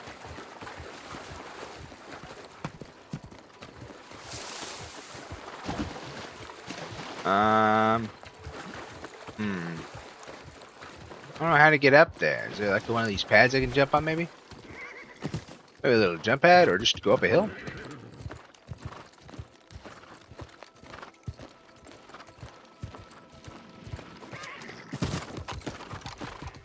There we go. Now we're okay. This is Sagila. I don't want to be in East Sagila though. I passed it. Nightbreak Roots is over there. Across the water. It's with all the scary bird people. They're all like level 70. So they're gonna be tough. They're gonna be some rough birds. Sorrow Thorn Raven. Oh yeah. Oh yeah. He's not going down to a bullet. He's just brushing it off. Like a champ. Get you fire. Hey. Get pelted by some arrows. Oh, legendary. Yes. Yes, I'll get 1,000 of them and I'll still be excited. Yes. In this game. Tried it in Diablo and I couldn't. I didn't get excited. What about the top-down combat? Just not quite my thing. I feel like I'm in the seat, right here. I feel like I'm right there. Doing all these quick little stabs and all these little... I feel like super connected to my character. For top down, I'm like just above you. I'm just watching. I'm in an airplane. I'm above you in an airplane. Oh, what is this? Oh, look at that animation. That's crazy. I had to do that all, spend a ton of money and time to just get that guy to do that, guys. And I feel like all these mobs have that. Okay, all have things like this. Oh, Sarthorn hair. Bye-bye. Sumptuous rabbit.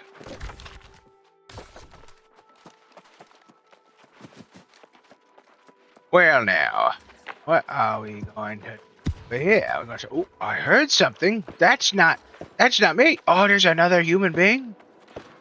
There's another player. He's fighting a bird. Need an adult. I'm here. I'm an adult. I'll help you. I'll help you defeat this bird. Jump over this rock and wait.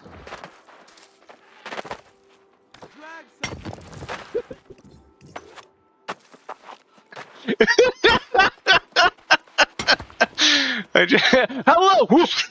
He just took the rock from underneath me. That was funny.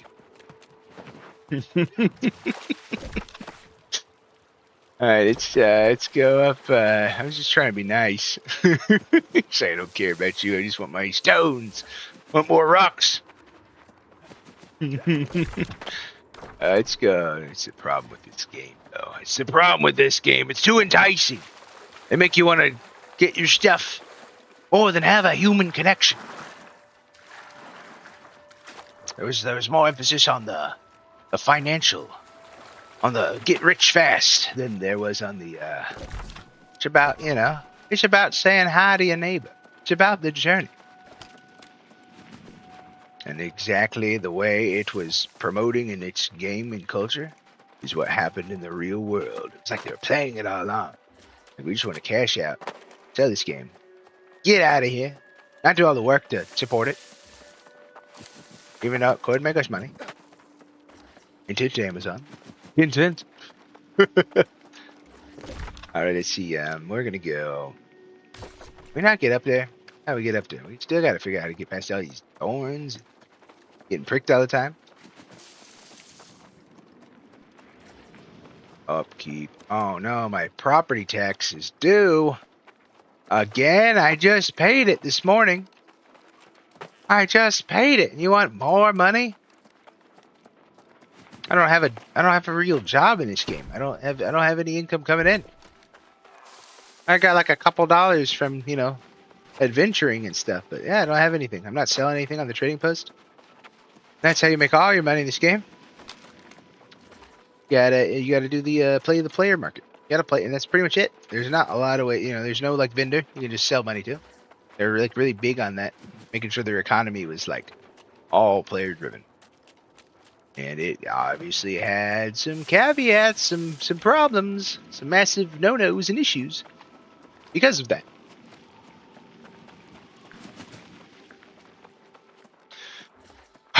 Well now, to be responsible, finish my chores, finish my daily things, I'm going to have to end the stream. Thank you for joining me, everybody. Johnny, it's been a pleasure, man. Really appreciate you giving me some great back and forth, some great commentary, some great discussion. And anyway, I'll be back tonight at 11 Central, my time, for some Star Fox. Until then, take care. Goodbye. Have fun. Have a wonderful day. Enjoy yourselves. And I'll see you do some more barrel rolls.